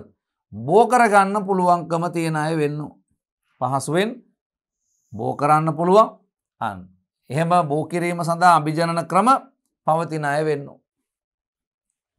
ඊළඟ එක තමයි බිත්තර හා පැටවුන් රැකබලා ගැනීමේ තාක්ෂණ තියෙනවා. අපි දැනගෙන තියාගන්න ඕනේ මේගොල්ලන්ගේ පැටව් රැක ගන්න මෙන්න මේ විදිහට අපි රැක ගැනීම සිද්ධ කරන්න ඕන. එහෙම නැත්නම් අපිට වෙන්නේ මොකද වෙන්නේ? අන්න මව්ජීවීන් පැටව් දානවා. හැබැයි ඒ පැටවුන්ගේ අවශ්‍යතා අපි දන්නේ නැහැ. ඒගොල්ලන්ගේ පරිසරය ගැන අපිට අවබෝධයක් නැහැ. ප්‍රතිඵල ඒගොල්ලමක් කියලා නේද? අන්න පැටව් ටික විනාශ වෙලා යනවා. නැත්නම් පැටවුන්ගෙන් වැඩි බහුතරයක් විනාශ වෙලා. සමහරට ඔක්කොම විනාශ වෙලා. එහෙනම් අපි අවබෝධයක් තියෙන්න ඕන මේ පැටවුන් අන්න බිත්තර හා පැටවුන් රැකබලා ගැනීම පිළිබඳව අපිට අවබෝධයක් තියෙන්න ඕන. ඊළඟ එක බිත්තර පැටවුන් ඇඟිල්ලන් සුහුඹුලන් ඒ වගේම අපිට හම්බෙන අන්න ලපටි ජීවීන් දරා ගැනීමේ හැකියාවක් තියෙනවා. ඒතර මෙන්න මේකෙදි මේ ඕගොල්ලෝ දන්න ඒවා ටිකක් තියෙනවා. බිත්තර දන්නෝ. ඒ බිත්තර පරිසරයට ඔරොත්තු දෙන්න ඕන. පැහැදිලිද? ඒවා ඉක්මනින් විනාශ නොවෙන්න ඕන. පැටව් පරිසරයට ඔරොත්තු දෙන්න ඕන. ඒගොල්ලෝ මේ හරි සංවේදී ජීවීන් නොවෙන්න ඕන. ජලයේ උෂ්ණත්වය එහෙම වුණා කියලා, ජලයේ ලවණතාවය එහෙම වුණා කියලා ඒගොල්ලෝ මැරෙන්න බෑ. ඒගොල්ලන්ට මේ පරිසරය දරා ගන්න පුළුවන් වෙනවා. ඇඟිල්ලන් තමයි අපි මේ අන්න ගොවීන්ට අපි දෙන්නේ ඇඟිල්ල. ඒ කියන්නේ යම් ප්‍රමාණයකට වර්ධනය වුණයි පස්සේ. ඒතර ජලාශය වලට හඳුන්වා දෙන ආකාරය තමයි අපි කියන්නේ ඇඟිල්ල. ඒගොල්ලෝ මේ ඇඟිල්ලන් කියලා කියන්නේ මේ ඇඟිල්ල විතර ප්‍රමාණය තියෙන අය කියන අදහස තමයි ඒකේ තියෙන්නේ. අන්න මේ අපි කියනවා මොකක් කියලාද? අන්න ගොවීන්ට වගාව සඳහා ගොවීන්ට අපි ලබා දීම සිද්ධ කරන්නේ ඇඟිල්ලන්. ඒ වගේම සොහුඹුලන් ලපටි ජීවීන්ට මක් කරන්න පුළුවන්ද? දරා ගැනීමේ හැකියාව තියෙනවා. මේ පරිසරයේ සිද්ධ වෙන වෙනස්කම් වුන්ට දරා ගන්න පුළුවන් වෙන්න ඕනේ. ඒ වෙනස්කම් වලට වුන්ට හොඳින් අනුවර්තනය වීමේ හැකියාව තියෙනවා. වගා කරන විශේෂ එක සෑම විකසන අවස්ථාවක මේ කියන්නේ පැටව සොහුඹුලන් ආහාර හා ආහාර පුරුදු පිළිබඳව දැනුවත් වෙලා තියෙනවා. අන්න අපි දැනන් තියෙනවනේ මොනවද? මේ වගා කරන්න පාවිච්චි කරන මාළුන්ගේ ජීවන චක්‍රයේ සියලු අවස්ථාවල ඔවුන්ගේ පෝෂණය කොයි වගේද කියන එක අපි දැනන් තියෙනවා. කුඩා සත්තු මොනවද ආහාරයට ගන්න? ඒගොල්ලන්ට අපිට කෘතිම ආහාර දෙන්න පුළුවන්ද? ඒගොල්ලෝ ස්වභාවික ආහාර මතද යැපෙන්නේ? අන්න ඊට අමතරව ඇඟිල්ලන්, ඊට අමතරව සුහුඹුලන්, අන්න අපේ බලාපොරොත්තුව කෙටි කාලයක් තුල ශීඝ්‍ර වර්ධනය. දැන් අපි අපේ දරුවෙක් හදනකොට අපි කියන්නේ අම්මලට කියනවා පළමු මාස 6 මව්කිරි වලින් පමණක් පෝෂණය කළ යුතුයි. අවුරුදු 2ක් විතර යනකම් දරුවෙකුට මව්කිරි දෙන්න. එතකොට අන්න ඒක අපි දැනුවත් වෙලා තියෙනවා. සියලු මව්වරු මාස 6ක් තමන්ගේ දරුවට අනිවාර්ය මව්කිරි ලබා දීම සිද්ධ කරනවා. අතිරේක ආහාර කිසිවක් දෙන්නේ නැහැ. අතිරේක ආහාර දෙන්නේ නැහැ. මව්කිරි විතරමයි දෙන්නේ. මාස 6න් පස්සේ තමයි අන්න අපි ක්‍රමානුකූලව අතිරේක ආහාර වලට අන්න දරුවව යොමු කිරීම සිද්ධ කරන්නේ. අන අතිරේක ආහාර විදියට අන්න අපිට පුළුවන් වතුරවත් දෙන්නේ නැහැ. පළමු මාස 6ක කාලේ මව්කිරි විතරයි. එතකොට ඔය අපිට සමහරලාට තාත්තා කියන්න පුළුවන් වතුර 36 ඇතිනේ. අපි වතුර ටිකක් අර ෆීඩින් කප් එකකට එහෙමත් නැත්නම් සූප්පුවක් ගහලා බෝතලයකට දෙමුද කියලා නෑ. අපි කියනවා නෑ වතුර දෙන්නේ නැහැ. හේතුව ඇයි? දරුවාට අවශ්‍ය ප්‍රමාණයට ජලය මව්කිරි වල තියෙන. දරුවට අවශ්‍ය ප්‍රමාණයට ප්‍රෝටීන, විටමීන, කනිජයන, මේදය මේ සියල්ල අන්න මව්කිරි වල අන්තර්ගත වෙලා තියෙන හින්දා මව්කිරි විතරක් සෑහෙන. එතකොට අන්න අපි අර දරුවෝ ගැන දන්නේ එහෙනම්. මාස 6න් පස්සේ අපි අතිරේක ආහාර වලට පටන් ගන්නවා අන්න විවිධ පළතුරු යුෂ අපි පොඩ හුරු කිරීම සිද්ධ කරනවා. අන්න අපි දොඩම් ගෙඩියක් ගෙනල්ලා ඒකේ ලෙල් අයින් කරලා එක බිකකින් අන්න පුංචි ප්‍රමාණයක් එක බිකක් අරගෙන ඒක අන්න මිරිකලා පුංචි ප්‍රමාණයක් කියන්නේ බින්දු කීපයක් අන්න දරුවට දීලා බලලා. මොකද අපි දන්නේ නැහනේ. එයාට මේ ආගන්තුක එකක් නෙමෙයි දෙන්නේ. ඒකට සමහරලාට එයාගේ ආසාත්මිකතාවයක් ඇති වෙන්න පුළුවන්. නැත්නම් අන්න නේ උදේට පැපොල් දෙනවා, දවල්ට දොඩම් දෙනවා, හවසට ඇපල් දෙනවා. එහෙම කරන්නේ නැහැ. මොකක් හරි එකක් ටිකක් දීලා බල. දීලා බලනවා දැන් අන්න දරුවගේ මොනවා හරි හැමේ බිබිලියනවද මොනවා හරි අන්න ආසාත්මිකතාව තියෙනවද කියලා. ඊට පස්සේ අපි දන්නවා රයිට්. එහෙනම් ඒ පළතුර සම්බන්ධයෙන් ඒ දරුවට ගැටලුවක් නැහැ. එහෙනම් ඒක දෙන්න පුළුවන්. පැහැදිලි. ඊට පස්සේ අන්න ඒ විදිහට ක්‍රමානුකූලව පළතුරු යුෂ වලට දරුවා හුරු කරලා පස්සේ අන්න අපි ඊට පස්සේ ඔන්න අර්ථාපල් ගෙඩියක් තම්බලා අන්න ඒකෙන් පොඩි කොටසක් ආන්න පොඩි කරලා අන්න දරුවට මේක හරිය සංවේදී වැඩක්. එහෙම සංවේදීව තමයි දරුවන්ව අන්න දෙමව්පියෝ හදලා තියෙන්නේ. එහෙම නැතුව මේ දරුවෝ හදන්න බෑ. අතර අපි ඊට පස්සේ තමයි අන්න අර බත් ටිකක් අරගෙන නේ වෙනම බත් ටිකක් ලිපේ තියලා ඒකට අල පොඩි කෑල්ලකුත් දාලා බෝංචි පුංචි කරල් කෑල්ලකුත් දාලා අන්න හදලා ඒක හොඳට තලප කරලා අන්න එකෙන් ටික චුට්ටක් අන්න හරට දෙන්න.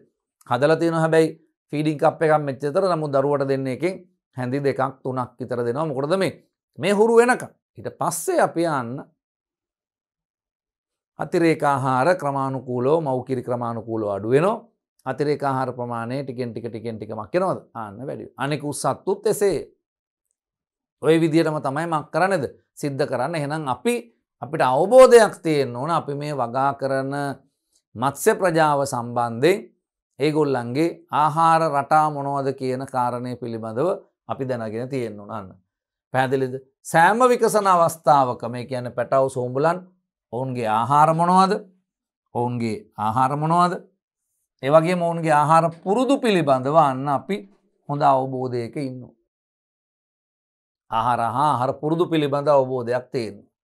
ඊළඟ එක ඊළඟ වැදගත් කාරණාවක් තියෙනවා. ඊළඟ වැදගත් එක තමයි අන්න මේ අපි වගාවට තෝරගන්න මත්ස්‍ය විශේෂ අපි වගා කරන ටැංකි තුලදී ප්‍රජනනය නොකරන්නන් වෙන්නේ. මේගොල්ලෝ ප්‍රජනනය කරන්න බෑ. එතකොට මේ ප්‍රජනනය කරන්න බැරි ඇයි? ප්‍රජනනය කරොත් මොකද වෙන්නේ? අන්න මේගොල්ලන්ගේ ශක්තිය ප්‍රජනනය සඳහා වැය වෙනවා. ඔබට මතකනේ ශක්තිය අයවැයක් අපි ඉගෙන ගත්තා. පෝෂණයේ පාඩමේදී.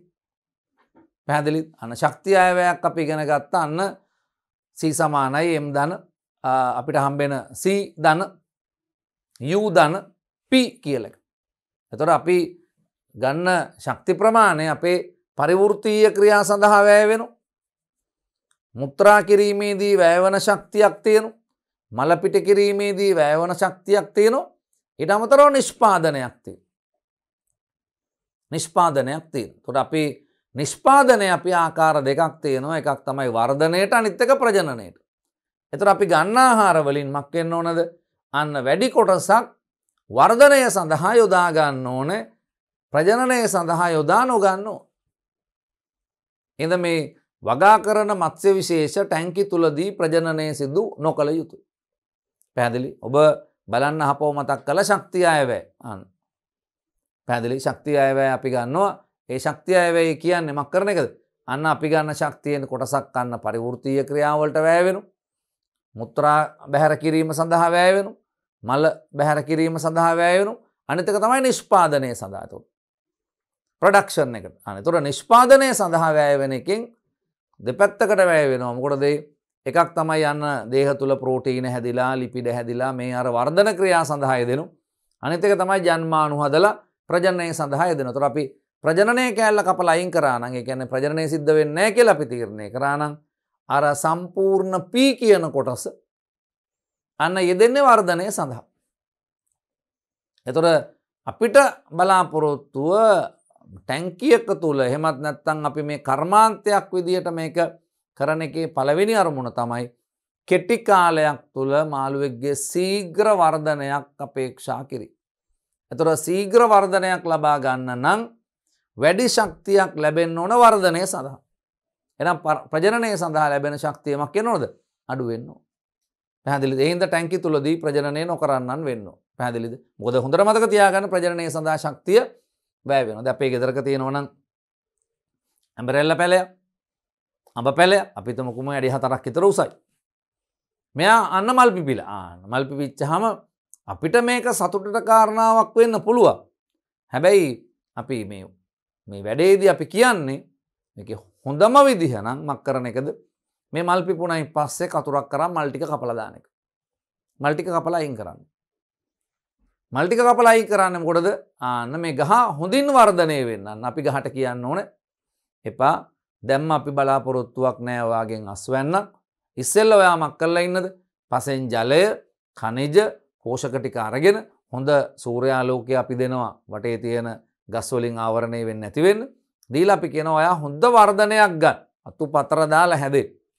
එහෙම හැදුනයින් පස්සේ ඔයා අන්න මල් හදලා ඊළඟ පරම්පරාව හදන්න.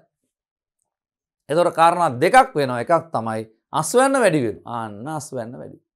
ඇයි? දැන් අතු විශාලයි, අතු ප්‍රමාණය වැඩි, මල් ප්‍රමාණය වැඩි. ඒ හින්දා අස්වැන්න වැඩි වෙනවා. බැරි වෙලා අර ලපටි කාලෙදී බොහොම මේ පුංචි වයසකදී මේගොල්ලෝ මක් කරන්න පටන් ගත්තොද? මල් පිපුණොත් මොකද වෙන්නේ? ගෙඩි හැදුනොත් ආන්න එතකොට මල් පිපෙන්න, ගෙඩි හැදෙන ශක්තිය වැය වෙනවා කියන්නේ ගහේ වර්ධනය අඩාල වෙනවා. ඕක අපිටත් ඕක කොහොමමයි. අපි අන්න කසාද බැඳලා දරුවෝ හදන නිශ්චිත වයසක් තියෙනවා. ඒක අපි දැනගෙන තියෙන්න එපා. අපි කියනවා අපේ දේහ වර්ධනය වෙනවා අවුරුදු 25ක් වෙනකම්. අවුරුදු 25ක් වෙනකම්. පැහැදිලි? එතකොට ගෑනු දරුවෙක් අන්න අඩු වයසකින් කසාද බැඳලා දරුවා හදන්න පටන් ගත්තොත් අන්න දරුවෙක් කුස තුල විකසනය වෙනවා කියන්නේ ඒකට මොකද වෙන්නේ? වෙනම කාර්යයක් ගන්න එකට අවශ්‍ය ප්‍රමාණයට අන්න සැකිලි පද්ධතිය හදන්න කැල්සියම්, ෆොස්ෆේට්, මැග්නීසියම් මේ කියන ඒවා ඕන වෙනවා. පැහැදිලි? අන්න එතකොට එයාගේ වර්ධනය මොකද වෙන්නේ? අන්න අඩාල වෙනවා. පැහැදිලි? ඒ ගැහණු ජීවියාගේ වර්ධනය අඩාල වෙනවා. ඉතින් මේ අපි කියන්නේ ටැංකිය තුලදී ඒ කියන්නේ මේ ලාබාලයන් ප්‍රජනනය නොකරන්නන් වෙන්න ඕන. දැන් මේගොල්ලෝ ටැංකිය තුලදී මේගොල්ලෝ අපිට ප්‍රජනන ක්‍රම තියෙන්න ඕන මේගොල්ලන්ගේ පැටව ගන්න. හැබැයි මේගොල්ලෝ මේ කෙටි කාලයක් තුල ප්‍රජනනය නොකරන්නන් වෙන්න. විශේෂාන තෝරාගත් විශේෂයේ ලිංගිකව තෝරාගත් විශේෂයේ ටැංකිය තුලදී ප්‍රජනනය නොකළ යුතුයි. ඊළඟ එක තමයි තෝරාගත් විශේෂයේ ලිංගිකව පරිණතයටපත් වීම ටිකක් ප්‍රමාද වුණාට කමක් නැහැ. ලිංගිකව පරිණතයටපත් වෙන ටිකක් ප්‍රමාද වුණාට කමක් නැහැ. කලින් පරිණත වෙච්චාම ලිංගිකව කලින් පරිණත වෙච්චාම ජන්මාණු හැදෙනවනේ. ඒතර ජන්මාණු හදන්න ශක්තිය මොකද වෙන්නේ? ආන්න වැය වෙනවා. එහෙනම් මේ ලිංගික පරිණතියටපත් වීම අපි මේ තෝරගන්න මත්ය විශේෂයක ටිකක් ප්‍රමාද වෙලා සිද්ධ වුණාට කමක් නැහැ. එතකොට අර ලිංගිකව පරිණතියටපත් වීම පමා වෙන හැම තප්පරයකම මෙයාගේ වර්ධන ක්‍රියාවලියයි සිද්ධ වෙන්නේ. එතකොට අපේ පළවෙනි අරමුණ මම නැවත කියනවා. කෙටි කාලයක් තුල වැඩි වර්ධන වේගයක් සහිත ආන්න ජීවියෙක් නිපදවා ගැනීම. ඒක තමයි අපේ අරමුණ. ඒ හින්දා මේගොල්ල ටැංකි තුලදී ප්‍රජනනය නොකරන්නත් ඕනේ. ඊට අමතරව මේගොල්ල ලිංගික පරිණතයට පත් වෙන එක ටිකක් පමා වෙලා සිද්ධ වුණා නම් අන්න ඒත් හොඳයි. අන්න බලන්න. ඊළඟ එක තමයි මේගොල්ල මේ සකසනු ලැබූ ආහාර අනුභව කර හොඳින් වර්ධනය වෙන්න. ස්වභාවික ආහාර හොයන්න නැහැ. ඒ හින්දා අපි කරන්නේ මොකක් කරනවද? මේගොල්ලන්ට ආහාර අපි හදාගන්න. අපි ආහාර හදාගන්නවා. හදන මේ કૃතිම ආහාර වලින් මේගොල්ල හොඳින් වර්ධනය වෙන්න ඕනේ. දැන් අපි දන්න එකක් තමයි අන්න කුකුලන් නැති කිරීමේදී අපි කරන එකක් මක් කරනවද? අන්න අපි කුකුල් කෑම වෙනම හදලා තියෙනවා. ඒක සත්තුන්ගේ ලේ දාලා ඒ අවශ්‍ය කරන පෝෂක කොටස් සියල්ල අන්තර්ගත වෙන විදියට ඒක බොහොම සමබර ආහාරයක් විදියට සකස් කරලා දෙනවා. එවිට ඒගොල්ලන්ගේ ශීඝ්‍ර වර්ධනයක් අන්න දකින්න පුළුවන් වෙනවා. පැහැදිලි. එහෙනම් අපි කියනවා මේ අපි තෝරගත්ත මත්ස්‍ය විශේෂය සකසනු ලැබූ ආහාර අනුභව කර හොඳින් වර්ධනය වෙන්නන් වෙන්න ඕන. මොකද ස්වභාවික ආහාර මතම යැපෙන්නේ නැති. ඊළඟ එක කියනවා මොවුන් ලාභදායි ආහාර කාර්යක්ෂමව පරිවර්තනය කරන්න ඕන. අපි මේගොල්ලන්ට කිලෝ 5ක් කන්න දුන්න කියලා හිතන්නකෝ මාස කිහිපයක් තුල. මේ කාපු ප්‍රමාණය අන්න මේගොල්ලන්ගේ වර්ධනයටම යෙද වෙන්න ඕන. එතකොට අපි මේගොල්ලන්ට දැන් අපෙත් සමහර අය ඉන්නේ. දැන් අපේ පන්ති වලත් ඉන්නේ දරුවෝ ඕගොල්ලන්ගේ පන්තියේ යාළුවෝ ඉන්නේ. මේ අපි 6 පන්තියේ දැක්කා විදියමයි. උස නම් ගිහිල්ලා තියෙනවා. උස යනවනේ. කෙසඟ ශරීරයක් තියෙන. හැබැයි ඉන්ටර්වල් එකේ අපිත් එක්කමයි කන්නේ. පැහැදිලි. අපි බත් මුලක් ලෙහාගෙන අපි 4-5 දෙනා එකතු වෙලා කනවා. තව බත් මුලක් ගන්නවා ඒකත් කනවා. ඒතකොට අපි අපේ ඉන්න පන්තියේ ඉන්න මේ අපේ යාළුවෝ ටිකෙන් මේ වැඩිපුරම කන්නේත් ඒ යාළුවා. හැබැයි මෝල් ගහක් වගේ. ඒ කියන්නේ එයාගේ ආහාර මක් කියලා නැද්ද? පරිවර්තනය වන ප්‍රමාණය අඩුයි. හැබැයි සමහර අය බොහොම ටිකයි කන්නේ. හැබැයි මක් වෙනවද? වැඩි කොටසක් මක් වෙනවද? පරිවර්තනය වෙනවා. එහෙනම් අපිට වඩා යෝග්‍ය වෙන්නේ ওই දෙන්නගෙන් කොයි එක්කෙනාද වගා කරන්නේ? ওই දෙන්නගෙන් වගා කරන්න වඩා හොඳ වෙන්නේ මක් කරන එකද? අර වැඩි ආහාර පරිවර්තන කාර්යක්ෂමතාවයක් තියෙන එක. ඒ කියන්නේ මේගොල්ලන්ගේ නාස්තියක් නැහැ. දැන් අර පරිවෘත්තීය ක්‍රියා සඳහා ඒගොල්ලන්ගේ ශක්තිය ගොඩක් වැය වෙනවා. තාපයේ විදියට අන්න වැඩි ශක්තියක් හානි වෙන හින්දා තමයි යාගේ වර්ධනය සිද්ධ වෙන්නේ නැත්තේ. දැන් සමහර අය එහෙම නෙමෙයි ගන්න ආහාර ප්‍රමාණය සීමිතයි. හැබැයි ඒකෙන් වැඩි ප්‍රමාණයක් පරිවර්තනය වෙලා ශීඝ්‍ර වර්ධනයක් සිද්ධ වෙනවා. ඒක මේ මානව ගහණය තුලත් අපි දැකලා තියෙනවා. සමහර අය ඉතින් මේකට සමීකරණ හදන්න බෑ. සමහර අය කෙට්ටු අය ඉන්නවා කන්නේ ටිකයි. සමහර මහත අය ඉන්නවා කන්නේ ටිකයි. හැබැයි සමහර කෙට්ටු අය ඉන්නවා ගොඩක් කනවා. සමහර මහත අය ඉන්නවා ගොඩක් කනවා. පැහැදිලි. ඒතකොට මේකේ අන්න වඩාම ලාභ එක කෝකද? අඩු ආහාර ප්‍රමාණයක් අරගෙන අන්න කායිකව නිරෝගීව ඉන්න එක තමයි වඩා ප්‍රතිලාභ සහිත. වැඩි ආහාර ප්‍රමාණයක් අරගෙන නෙවෙයි. අපි දැන් මේක මේ කර්මාන්තයක් විදියට නේ කරන්නේ. මේක මේ අපිට මේ අවසානයේ මේකේ ලාභයක් තියෙන්න බෑ. අපි මාළු වගා කරනවා. අන්න මේ මාළු වගා කරන ටැංකියට අපි අන්න අතිරේක ආහාර දෙනවා. අපි මේ මාළු වගා කරන වැඩේට අපිට මාස 8ක කාලයක් ගත වෙනවා. අපි මාළුන්ට ආහාර දීලා තියෙනවා. ලක්ෂ 2කමාරක ආහාර දීලා තියෙනවා මේ කාලය ඇතුළතදී. අපි හිතමුක එහෙම.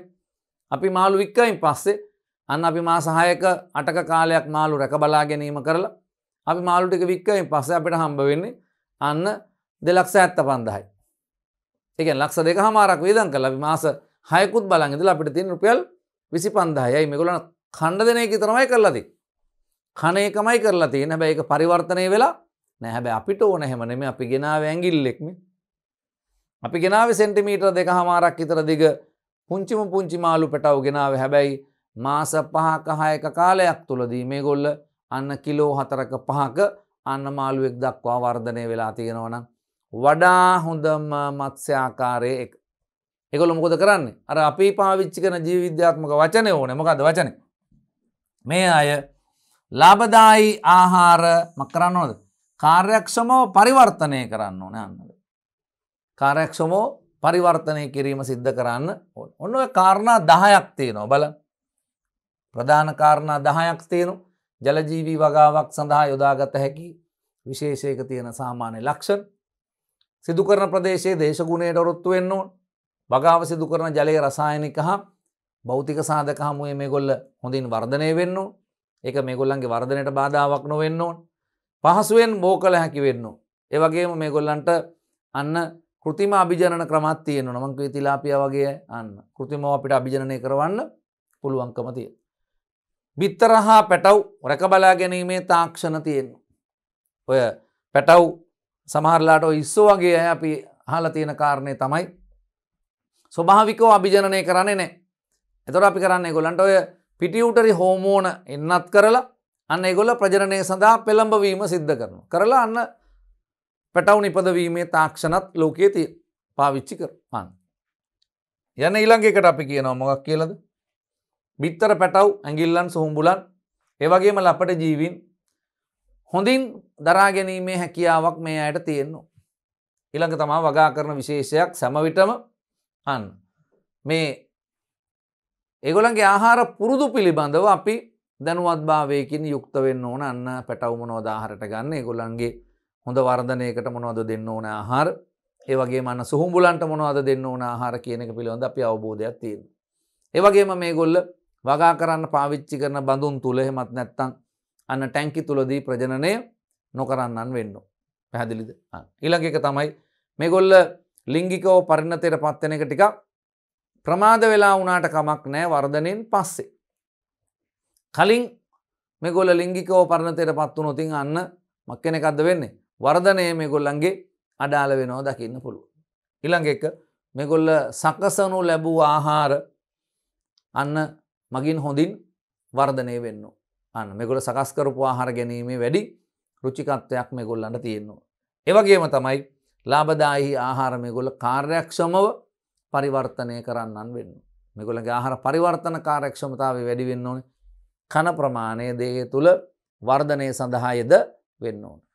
කන ප්‍රමාණයට සාපේක්ෂව වර්ධනය වෙන්නේ නැත්නම් අන්න ඒක වගාවක් සඳහා සුදුසු මත්ස්‍යාකාරයක් නෙවෙයි. පැහැදිලිද? යන්න. තව කාරණා කීපයක් අපි අරන් තියෙනවා. මේගොල්ලන්ට මේ අධික ගහන ඝනත්වයක් දරා ගන්න පුළුවන් වෙන්නේ. අධික ගහන ඝනත්වයක් දරා ගන්න පුළුවන් වෙන්න ඕනේ. ඒ කියන්නේ අපි අර ගෙදර මාළු හදනවා වගේ ටැංකිය එක මාළු 10ක් 15ක් නැත්නම් 10ක් 12ක් මාළු ඉන්නේ ඕක ඇතුළේ. එතකොට අපි හදා ගන්නවා පොකුණක් විශාල ටැංකියක්. මේ ටැංකියේ අපිට දාන්න පුළුවන් උප්පරිම මාළු ප්‍රමාණයක් දාපුවාම තමයි වැඩි ප්‍රතිලාභ තියෙන්නේ.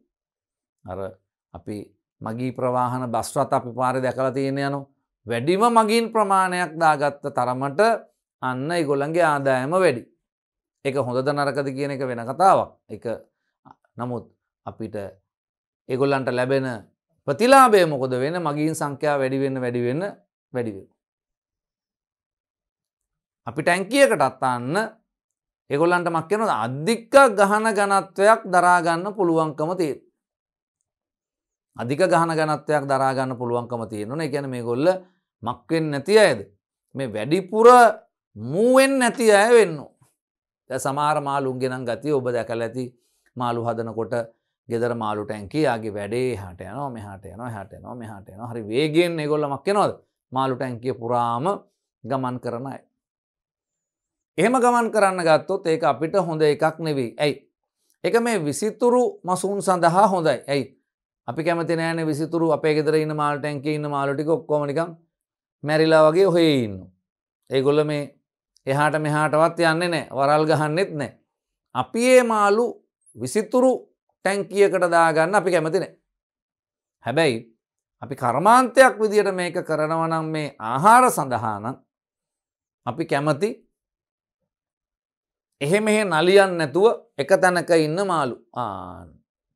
එයාගේ බිහේවියර් එක, එයාගේ හැසිරීම එයා වැඩි චලන සිද්ධ කරන්නේ නැහැ. බොහොම චුට්ටයි එහාට මෙහාට යනවා විතරයි. එතකොට එහෙනම් එයාට ජීවත් වීම සඳහා ඕන කරන පරිසරය බොහොම සීමිත පරිසරයක් එයාට ප්‍රමාණවත්. සීමිත පරිසරයක් එයාට ප්‍රමාණවත්. එහෙනම් එයාට ඒ සීමිත පරිසරය නම් අපිට තව එක්කෙනෙක් දැම්ම හැකියි එයා ළඟින්. ඇයි? ඒත් ඇති එයාට අන්න. එතකොට අන්න ටැංකියට එහෙනම් මොකද වෙන්නේ? දාන්න පුළුවන් මාළුන්ගේ ගහන ඝනත්වය වැඩි. එහෙම වැඩි ගහනයක් දාන්න පුළුවන් විශේෂයක් තමයි අපි තෝරගන්නේ. එහෙනම් මේ අධික ගහන ඝනත්වය මේගොල්ලන්ට මක් කරන්න පුළුවන් වෙනවද? දරා ගන්න පුළුවන්කම තියෙනවා. කොහොමදත් අපි අර කියන චර්යාව තියෙන්න ඕන එහෙනම් මොකද්ද? මේගොල්ලෝ වැඩිය ජලාශය පාවිච්චි කරන්නේ ජලාශය පාවිච්චි කරන්න එක තැනක විතරයි මේගොල්ලෝ පාවිච්චි කරන්න. අන්න එතෙන්ටම වෙලාමක් කරනවද? ඉන්නවා දකින්න පුළුවන්. දැන් ඔය කුකුල්ලු වගා කරනකොටත් අපි කරන්නේ ඒගොල්ලන්ට ඇවිදින්න අවස්ථාවක් දෙන්නේ. අපි ළඟ තියෙනවා අන්න අඩි 50ක් දිග අඩි 30ක් විතර පළල විශාල කුකුල් කොටුවක්.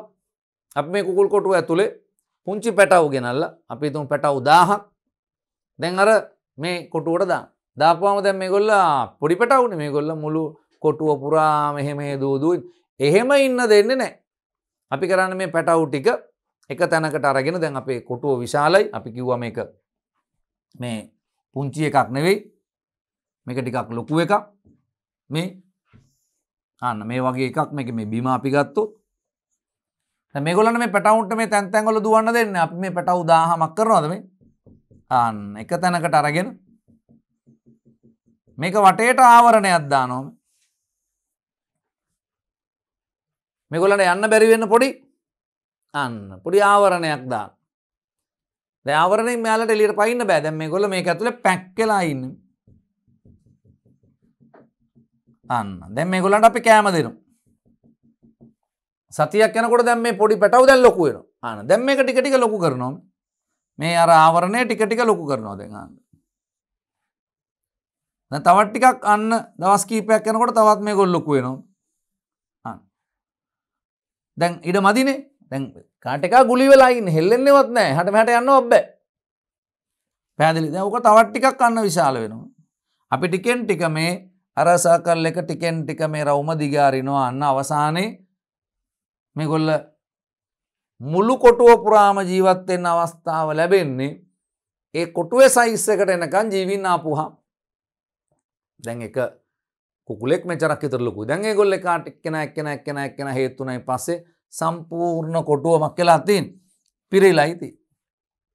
පැහැදිලිද? එතකොට අපිට හරියටම ගණන් හදලා කියන්න පුළුවන් මේ කොටුවට අර පරිණත කුකුල්ලු කොච්චරක් දාන්න පුළුවන්ද කියලා. ඒ කියන්නේ මක් කරන එකද පේනන්නේ. එක කුකුලෙක්ගේ වර්ග ප්‍රමාණය අරගත්තා. එහෙනම් ඒක මේ අපිට සම්පූර්ණ කොටුවේ වර්ග ප්‍රමාණය ගත්තාන් පස්සේ හරියටම කියන්න පුළුවන් මේකට කුකුල්ලු කීයක් දාන්න පුළුවන්ද කියලා. හැබැයි ඒ ලොකු අය ලොකු අයට ගැලපෙන විදිහට හදලා ඒ ප්‍රමාණය අපි එක තැනකයි තියාගන්න. එහෙනම් මේගොල්ලන්ට මේ මක් කරන්නද? වැඩි ගහන ඝනත්වයක් මේගොල්ලන්ට දරා ගන්න පුළුවන්කම තියෙන්න ඕන. පැහැදිලිද? මේ බලන්න එහෙනම් මොකද්ද කියන්නේ? අධික ගහන ඝනත්වයක් දරා ගනිමින් වර්ධනය වීමේ හැකියාව මේගොල්ලන්ට තියෙනවා. ඒත් එක මේගොල්ලන්ට තියෙනවා මේ සුලභ රෝග සඳහා. අපිට හම්බෙන අපි රෝග ගැන කතා කරනවා. මේ වරල් කුණු වීම වගේ රෝග, සුදු පුල්ලි රෝගේ, අන්න එහෙම අපිට හම්බෙන රෝග තියෙනවා. මෙන්න මේ රෝග සඳහා මේගොල්ල ප්‍රතිරෝධී නම් වඩා හොඳයි. සුලභ රෝග සඳහා මේගොල්ලෝ මක් කරනවද? ප්‍රතිරෝධීතාවයක් දක්වන්න ඕන. පැහැදිලිද? ඒ වගේම තමයි දැන් මේ මොනවා තිබුණත් අපි මේ මාළු අපි පාවිච්චි කරන්නේ පරිභෝජනයේ සඳහා. පාරිභෝගික රුචිකත්වයක් තියෙනවා. ඒ කියන්නේ මේ මාළු ආහාරයට ගන්න අපි ළඟ පොඩි ප්‍රියක් තියෙනවා. ඒ අපේ ප්‍රියට හේතු වෙන කාරණා ටිකක් තියෙනවා. එකක් තමයි මේ මාළුන්ගේ ටෙක්ස්චර් එක. අපි කියන්නේ වයනය කියන එක. මාළු ගත්තයින් පස්සේ නිකන් අන්න අපි මාළු උයලා අන්න ආහාරයට ගන්න දේක නිකන් අතට දිය වෙන ගතියක් වගේ දැනෙනවා. ඒ මාළු අන්න මිනිස් පරිභෝජනයේදී ඔවුන් තුල ධනාකල්පයක් හැදෙන්නේ නැහැ. උන් කියන නිකන් මාළු නිකන් නරක් වෙලා වගේ. එහෙම කියන්න පුළුවන්. හැබැයි මේක නිකන් අර ලස්සනට නිකන් තදට තියෙනවා නම් අපි කන්න ගියාම කියනවා මේ මාළු නිකන් මස් වගේ. බොහොම තදට තියෙන. මේ කියන්නේ මේ පාරිභෝගිකයානේ අවසානයේ මේ සියල්ල තීරණය කරන්නේ. ඒ හින්දා මේ එකක් වයනේ. මාළුවාගේ ටෙක්ස්චර් එක තියෙන්න ඕන. අන්න ඒ කොටස හරි ඉක්මනින් පොඩි වෙන්නේ නැති. අනිත් එක ගෘහණියන්ට උයන්න ගියාම මාළු කපලා ඉවර වෙලා අපි මේක හට්ටියකට දාලා මාළු ටික උයලා වුණායින් පස්සේ අන්න හට්ටියේ තියෙන්නේ එවුන්ගේ අර පොඩි පොඩි වරල් කෑලි ටිකයි තිබිච්ච මාළු කටු ටිකයි විතරයි නම් ඉතින් අපි ඕකට කැමති නැහැ නේ. මාළු කෑලි නෑ. ඇයි? කෑලි ටික ඔක්කොම දිය වෙලා ගිහිල්ලා. කෑලි ටික ඔක්කොම දිය වෙලා ගිහිල්ලා දැන් අපිට තුරලා තියෙනවා මේක ඇතුලේ මාළුන්ගේ අර පොඩි පොඩි වරල් කෑලි ටිකක් අන්න කටු ටිකයි ඔය ටික තියෙනවා. ඒතර ඔක්කොම අර හොදිත් එක්ක කලවම් වෙලා. එහෙම වෙන වෙනම කෑලි නැහැ. ඒතර මේක ගෘහණියන්ටත් ප්‍රශ්නයක්. ඒද ඔවුන් මේක ප්‍රතික්ෂේප කරනවා. ගන්න එපා. ඔය මාළු නම් ගන්න එපා. ඔක උයන්න බෑ. එහෙම කියලා යෝජනා කරනවා. හැබැයි අපි යන්න කියනවා. නෑ ඕක ගන්න. ඕක හොඳයි. ඕක පොඩි වෙන්නෙත් නෑ. උයනකොට කැඩෙන්නෙත් නෑ. කපන කොටත් එච්චර ලොකුවට අපිට මක් කරන්නද? ලොකුවට තැලෙන්නෙත් නෑ. අන්න මෙන්න මේ කියන කාරණා මත පාරිභෝගික රුචිකාත්වය වැඩි එකක් වෙන්න. දැන් ඔය තිලාපියාට උනේ එක. තිලාපියා වියලි කලාපික ජලාශවල සාර්ථකයි. හේතුව ඒකට අන්න පාරිභෝගික රුචිකත්වයකුත් තියෙනවා. ඒක උයලා කන්නත් පුළුවන්. බැදලා කන්නත් පුළුවන්. අන්න එහෙම ආකාර කීපයක් පුළුවන් හින්දා මේක ජනප්‍රිය වෙලා තියෙනවා. පැහැදිලි නේද? අපි කියනවා අන්න මක් වෙන්න ඕනද? රසය පෝෂණීයගේ රසය වෙන්නත් ඕනේ. පෝෂණීයගේ වයනය ටෙක්ස්චර් එක මං කිව්වා. වයනය වර්ණය පැහැදිලි. මේගොල්ලෝ ලස්සනයි නං එතකොට අපිට ඒකක් තියෙනවනේ. අපි කෑමක් හදනකොට ඒ කෑම ඇතුලේ ඔය කියන කාරණා ටික ඔක්කොම තියෙන්න එපේ. කෑම රසවත් වෙලාම වැඩක් නැහැනේ. ඇයි? රසය ලැබෙන්නේ කනකොටනේ. කන්න ඉස්සෙල්ලා ඒව ටිකක් තියෙනවනේ. දැක්කහම ලස්සනයි කෑම එක බොහොම ලස්සනට වර්ණ ගන්නවලා තියෙනවා. පාට දාලා තියෙනවා. දැන් අපි පොඩි කාලේ අපි කියන්නේ අපේ අම්මලා අපිට බත් දෙනකොට අපි කියනවා මේ බත් විතරක් දෙන්න. බත් විතරක් දෙන්න කිව්වහම අන්න අපේ අම්මලා නම් පොඩි කාලේ අපිට අපි ඉල්ලනවා සුදු බත් විතරක් දෙන්න කිව්වහම අම්මා කල්පනා කරනවා මේකට මේ කාබෝහයිඩ්‍රේට් විතරයි තියෙන්නේ එතකොට මේකේ. ඒකද මේ දරුවට කාබෝහයිඩ්‍රේට් විතරයි හම්බෙන්නේ.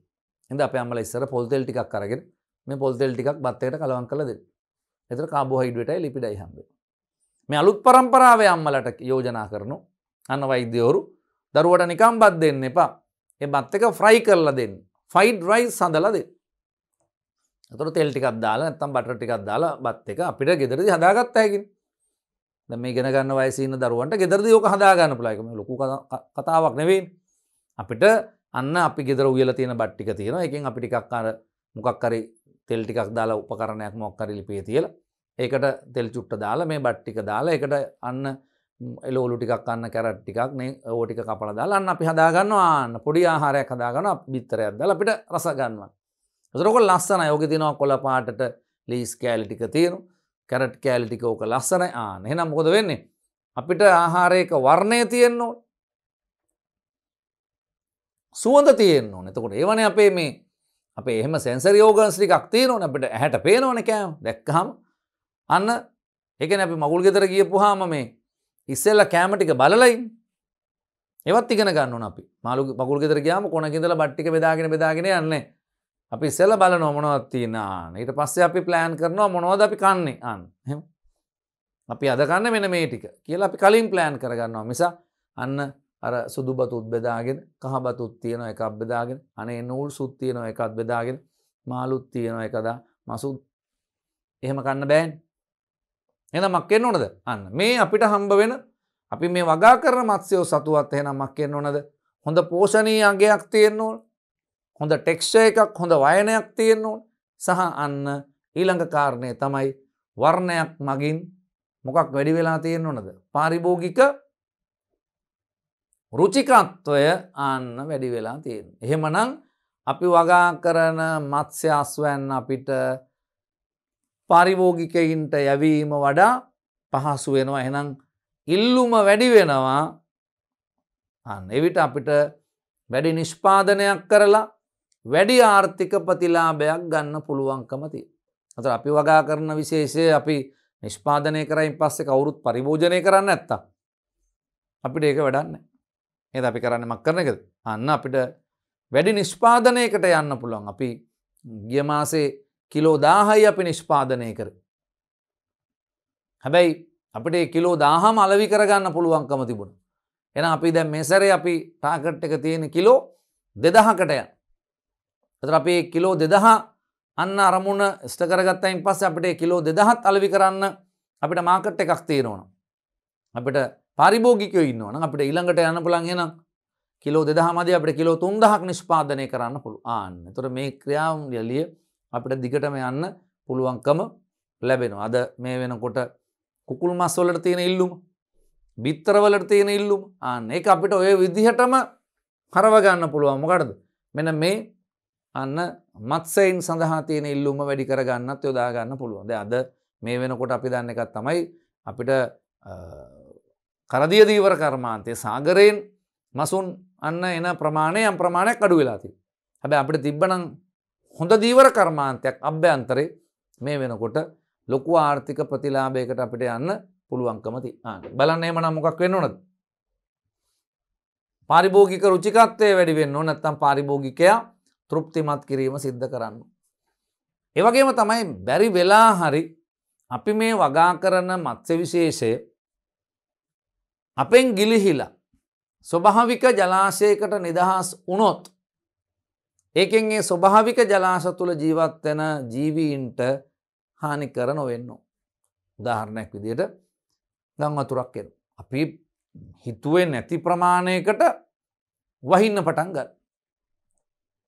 අදත් වහිනු, හෙටත් වහිනු. දවස් දෙක තුනක් එක දිගට වැහපුවාම අන්න මේ අපි ළඟ තියෙන පොළොවේ ඉදි කරලා තියෙන කෘතිම පොකුණු වල වතුර මට්ටම් වැඩි වෙනු. වතුර මට්ටම් වැඩි වුණාම අපි සාමාන්‍ය කරන එකක් තමයි ඒවල වැඩිපුර ජලය අයින් කරනවා. හැබැයි දැන් අයින් කරන්න දිහාකුත් නැහැ. අයින් කරන වටපිටාවලුත් වතුරෙන් පිරලා තියෙනවා.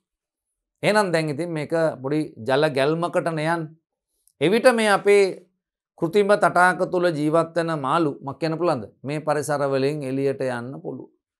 එහෙම එළියට ගියොත් ඒගොල්ල මේ ස්වභාවික පරිසරවල ඉන්න අයට තර්ජන ඇති නොකරන්න ඕන. එහෙනම් අපි කියන අහම්බෙන් ස්වභාවික ජලජ පරිසර පද්ධති වලට නිදහස් වුවොත් එමගින් අහිතකර බලපෑමක් ඇති නොවිය යුතුයි. අපි දුකෝ මේගොල්ල අහිතකර බලපෑමක් කරන්නේ කොහොමද? මේගොල්ල ස්වභාවික පද්ධති වල ඉන්න කුඩා මාළු පැටව ආහාරයට ගන්න ගත්තොත්. ඔවුන්ගේ බිත්තර ආහාරයට ගන්න පටන් ගත්තොත්. පැහැදිලි? අන්න. එහෙම නැත්නම් ඔවුන් එක ගැටීම් ඇති කරගත්තොත්. අන්න මොකද වෙන්නේ? ඒ ජීවීන් මක් වෙන පුළුවන් ඒ පරිසර වලින් විනාශ වෙලා යන්න පුළුවන්. ඉතින් ඒක ගැන අපි සැලකිලිමත් වෙන්න ඕන. මේ අයගෙන් ස්වභාවික පද්ධති වල ඉන්න අයට හානියක් සිදු නොවෙන්න අපි වග බලා ගන්න. ප්‍රධාන කාරණා අන්න මේ බලන්න. අතන ඔන්න අපි සාකච්ඡා කරා ප්‍රධාන කාරණා 14ක් පිළිබඳව මේ ඉන්ලෑන්ඩ් ෆිෂරීස් වල අභ්‍යන්තර දීවර කර්මාන්තය සඳහා මසුන් තෝරා ගැනීමේදී සැලකිලිමත් විය යුතු කරුණු සම්බන්ධයෙන්. පැහැදිලිද? එතකොට ඕක ලංකාව ඇතුලේ මේ වෙනකොට ඕක ක්‍රියාත්මක වෙනවා. ලංකාව ඇතුලේ මේ වෙනකොට මේ වැඩේ ක්‍රියාත්මක වෙනවා. ඒක තව විධිමත් වෙන එක තමයි විය යුත්තේ. දැන් අපි කරන එක තමයි කලපු අන්න ආශ්‍රිත ප්‍රදේශවල මේ කලපු ජලයේ තියෙන ගුණාත්මක භාවය. කලපු ජලයට තියෙනවනේ යම් අන්න pH අගයක්, ලවණතාවයක්, උෂ්ණත්වයක්, පෝෂක ප්‍රමාණය. ඒද අන්න ඒක පාවිච්චි කරලා අපිට ඒකට ගැලපෙන මත්ස්‍ය ආකාර වගා කරන්න පුළුවන්.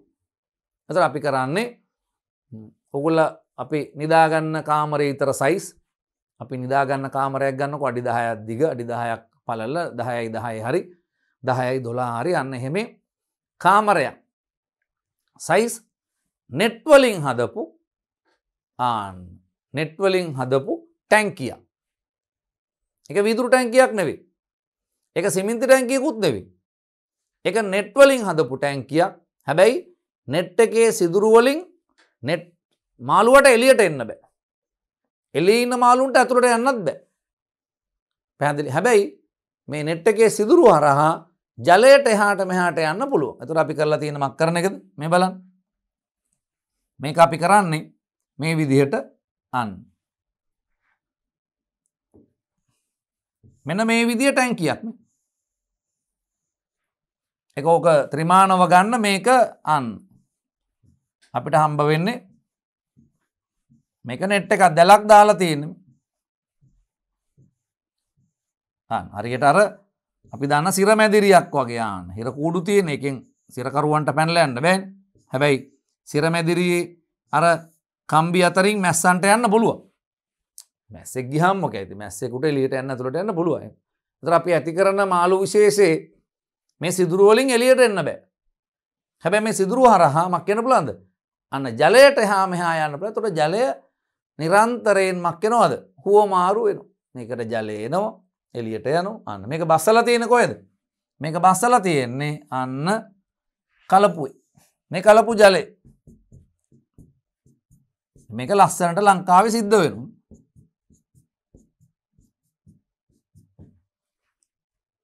පැහැදිලි? ඉතින් මේක අර පාවෙන බැරල් ටිකක් දාලා පාවෙන බැරල් කීපයක් දාලා ඒ බැරල් උඩින් ලෑලි දාලා මේක උඩ අර ටැංකිය වටේට ඇවිදගෙන යන්න පුළුවන් තත්ත්වෙකුත් අදන් තියාගන්න. දැන් මේක 3D ඔළුවේ තියාගන්න. ත්‍රිමානව හිතන් මං කිව්ව ප්‍රමාණේ දැල් වලින් හදපු ටැංකියක් උඩ විවෘතයි. අඩියත් වැහිලා තියෙන. මේ ටැංකිය අපි බස්සනවා කොහෙටද? කලපුවට බස්ස. දැන් කලපුවට බැස්සුවයින් පස්සේ දැන් මේ ටැංකිය ළඟට යන්න පුළුවන් වෙන්නේ. අපි එකට පොඩි පාරක් හදා ගන්නවා කොහොමද? අර අපි දන්නවා ලොකු බැරල් තියෙනවා. අඩි 4ක් විතර උස. ඔය බැරල් ටිකක් තියලා ඕක උඩ ලෑලි දාලා ඕක දිගේ යන්න ඇවිදගෙන යන්න පුළුවන්. අර මේ මෙයාගේ වටේම ඇවිදින්න පුළුවන් විදිහට මේක හදාගන්න. හදලා අපි ගෙනල්ලා දානවා කාවද? ඇඟිල්ලන්ව මේකට ගෙනල්ලා දානවා. ආන්න. අපි ඇඟිල්ලන්ව මේකට ගෙනල්ලා දානවා. අර ජලජ ජීවීන්ගේ ලපටි අවස්ථා ටික පොඩි මාළු පැටවු ගෙනල්ලා දානවා. හැබැයි මේ මාළු පැටවුන්ට මක් කරන්න බැරිද? මේකෙන් එළියට යන්න බෑ. මේකෙන් එළියට යන්න බෑ. ජලය මාරු වෙනවා නිරන්තරයෙන්. එතකොට අපි මේගොල්ලන්ට අතිරේක ආහාර දෙනවා. සාමාන්‍යයෙන් මාළු ස්වභාවික ආහාර මතනේ යැපෙන. අපි කිව්වේ මේගොල්ලන්ට අතිරේක ආහාර දෙනවා.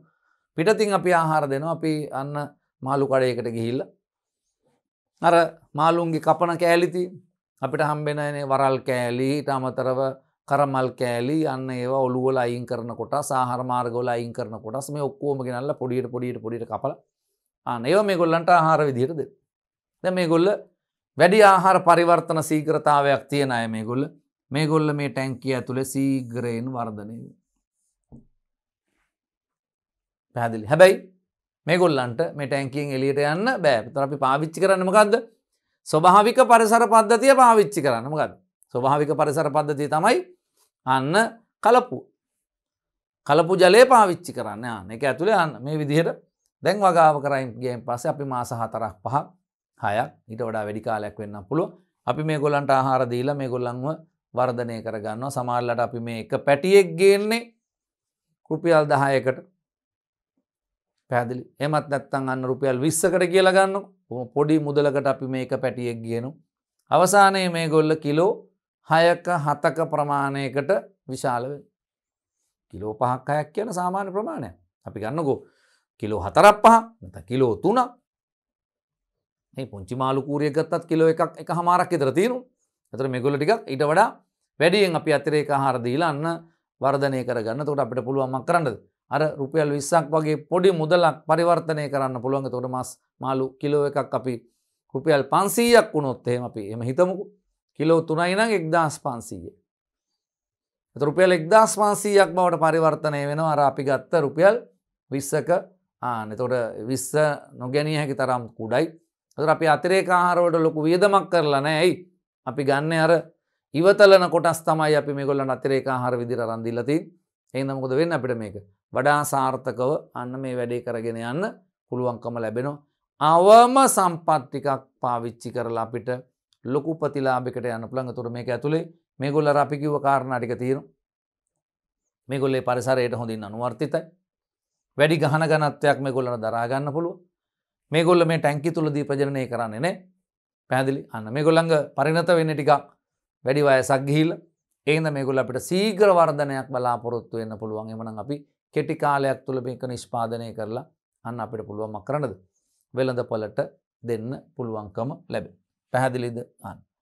එතකොට ඔය මේ වැඩේ කරන්න පුළුවන්. එතකොට අපි ඔය ගම්මෝය කලපු ආශ්‍රිතව ජීවත් වෙන අයට මේ වැඩේ ඉතා සාර්ථකව කරන්න පුළුවන් ලොකු ආදායමක් ගන්න පුළුවන් ක්‍රමය.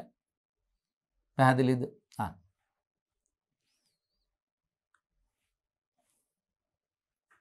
දැන් ඊට පස්සේ දැන් මේ අපි කිව්වේ මේ කලපු ගම්මෝය ආශ්‍රිතව ජීවත් වෙනකොට පැහැදිලි? ඒතර ඒගොල්ලන්ට පුළුවන් අර විදියට අන්න Tamanට වඩා ප්‍රතිලාභ ලැබෙන විදිහට වැඩේ කරගන්න පුළුවන්. දැන් අභ්‍යන්තරව රට අභ්‍යන්තරයේ ජීවත් වෙන අයට අන්න අපේ ප්‍රදේශයේ තියෙනවා වැවක් එහෙමත් නැත්නම් අපිට හම්බෙන මිරිදිය ජලාශය අපිටත් මේක පුළුවන් මක් කරනද වඩා කළමනාකරණයකින් යුක්තව පාවිච්චියට ගන්න පුළුවන්. අද බොහෝ ඒවා එහෙමයි. දැන් ඉස්සර නම් කොහේ හරි කවුරු හරි ට්‍රිප් එකක් ගියාම පුළුවන් ඒ වැවකට බහැලා ඒකේ නාලා ඒකේ මාළු අල්ලගෙන එහෙම කරන්න පුළුවන්. අද සමහරලාට එහෙම කරන්න බෑ. අර අපි දැකලා තියෙනවා පාරේ දාලා තියෙනවා පුංචි බෝඩ් එකක්. අවසරලත් 3 wheel රථ 10ක් සඳහා පමණයි. මීට අවසර දීලා තියෙන අදාළ ප්‍රාදේශීය ආයතන. එතන රෙජිස්ටර් කරපු 3 wheel ටිකක් විතරයි එතන අන්න ඒ සේවා සැපයීම සිද්ධ කරන්නේ. පැහැදිලි. ඒ වගේ අන්න අර ජලාශයේත් ගහලා තියෙනවා සමහරට මසුන් නැල්ලීමෙන් වලකී. ඒ කියන්නේ ඒක කළමනාකරණයක් යටතේ ක්‍රියාත්මක වෙන ජලාශයක්. අපි කරන්නේ අන්න අපිට තියෙනවා නම් ලොකු ජලාශයක්. ඒකේ ප්‍රමාණය පිළිබඳ ප්‍රශ්නයක් නැහැ. හැබැයි ඒකේ දීවර කර්මාන්තය කරන්නේ අපි කුඩා බෝට්ටු වලින් ගිහිල්ලා මාළු අල්ලගන්න එක කරන්නේ. එතකොට අපිට පුළුවන් මක් කරන්නද? මේ ජලාශය පොඩි ක්‍රමවත් බවකට ගෙනියන්න. මං කිව්වේ අර අවසරලත් 3 wheel රථ 10ක් සඳහා පමණයි එතන ඒ වාහන මක් කරලා තියන්න පුළුවන්ද? පාක් කරලා තියන්න පුළුවන්. ඒ සේවා සපයන්න පුළුවන්. ඒ ඇයිට විතරයි. එතකොට අපි මේ වැවත් බාර දෙනු ඒ ප්‍රදේශයේ පවුල් කීපයකට. අපි තුන් පවුල් 20කට එමත් නැත්නම් පවුල් 10කට මේ වැව පැවරීම සිද්ධ කරනවා. එතකොට ඒකේ තියෙන ඒ භෞතික සම්පත් ටික මසුන් නෙලා ගැනීම කරන්න පුළුවන් ඒ ප්‍රදේශයේ ජීවත් වෙන අයට විතරයි. ඒ ප්‍රදේශයේ අර අදාළ ප්‍රාදේශීය ආයතනෙන් අවසර දීලා තියෙන අන්න ඒ පවුල් කීපයට. පවුල් කීපයක් නෙමෙයි අපි තුන් පවුල් 10ක් නැත්නම් පවුල් 20ක්. එතකොට ඒගොල්ලෝ කරන්නේ මක් කරන එකද? මුලින්ම රජය මගින් මේකට මාළු පැටව ගෙනල්ලා දාන්න. දාලා කියනවා මාළු අල්ලන්න බෑ. දැන් මක් කියනවද මේගොල්ලෝ වර්ධනය වෙන්න හරි. දැන් වර්ධනය වුණායින් පස්සේ දැන් ඕක ස්වභාවිකව නම් රජයේ විසින් ලංකාවේ තියෙන පරාක්‍රම සමුද්‍රයේ හරි අන්න එහෙම වැව් වලට නිරන්තරයෙන් මාළු පැටව ගිහින් දාන්න. ඒගොල්ලෝ ලොකු වුණායින් පස්සේ ඒක ඒ ප්‍රදේශවල ජනතාව අල්ලගන්න. පැහැදිලි. ඊට වඩා මේක තවත් විධිමත් කරලා තියෙන රජය හඳුන්වලා දෙනවා පැටව ටික ගෙනත් දෙනවා ඒගොල්ලෝ.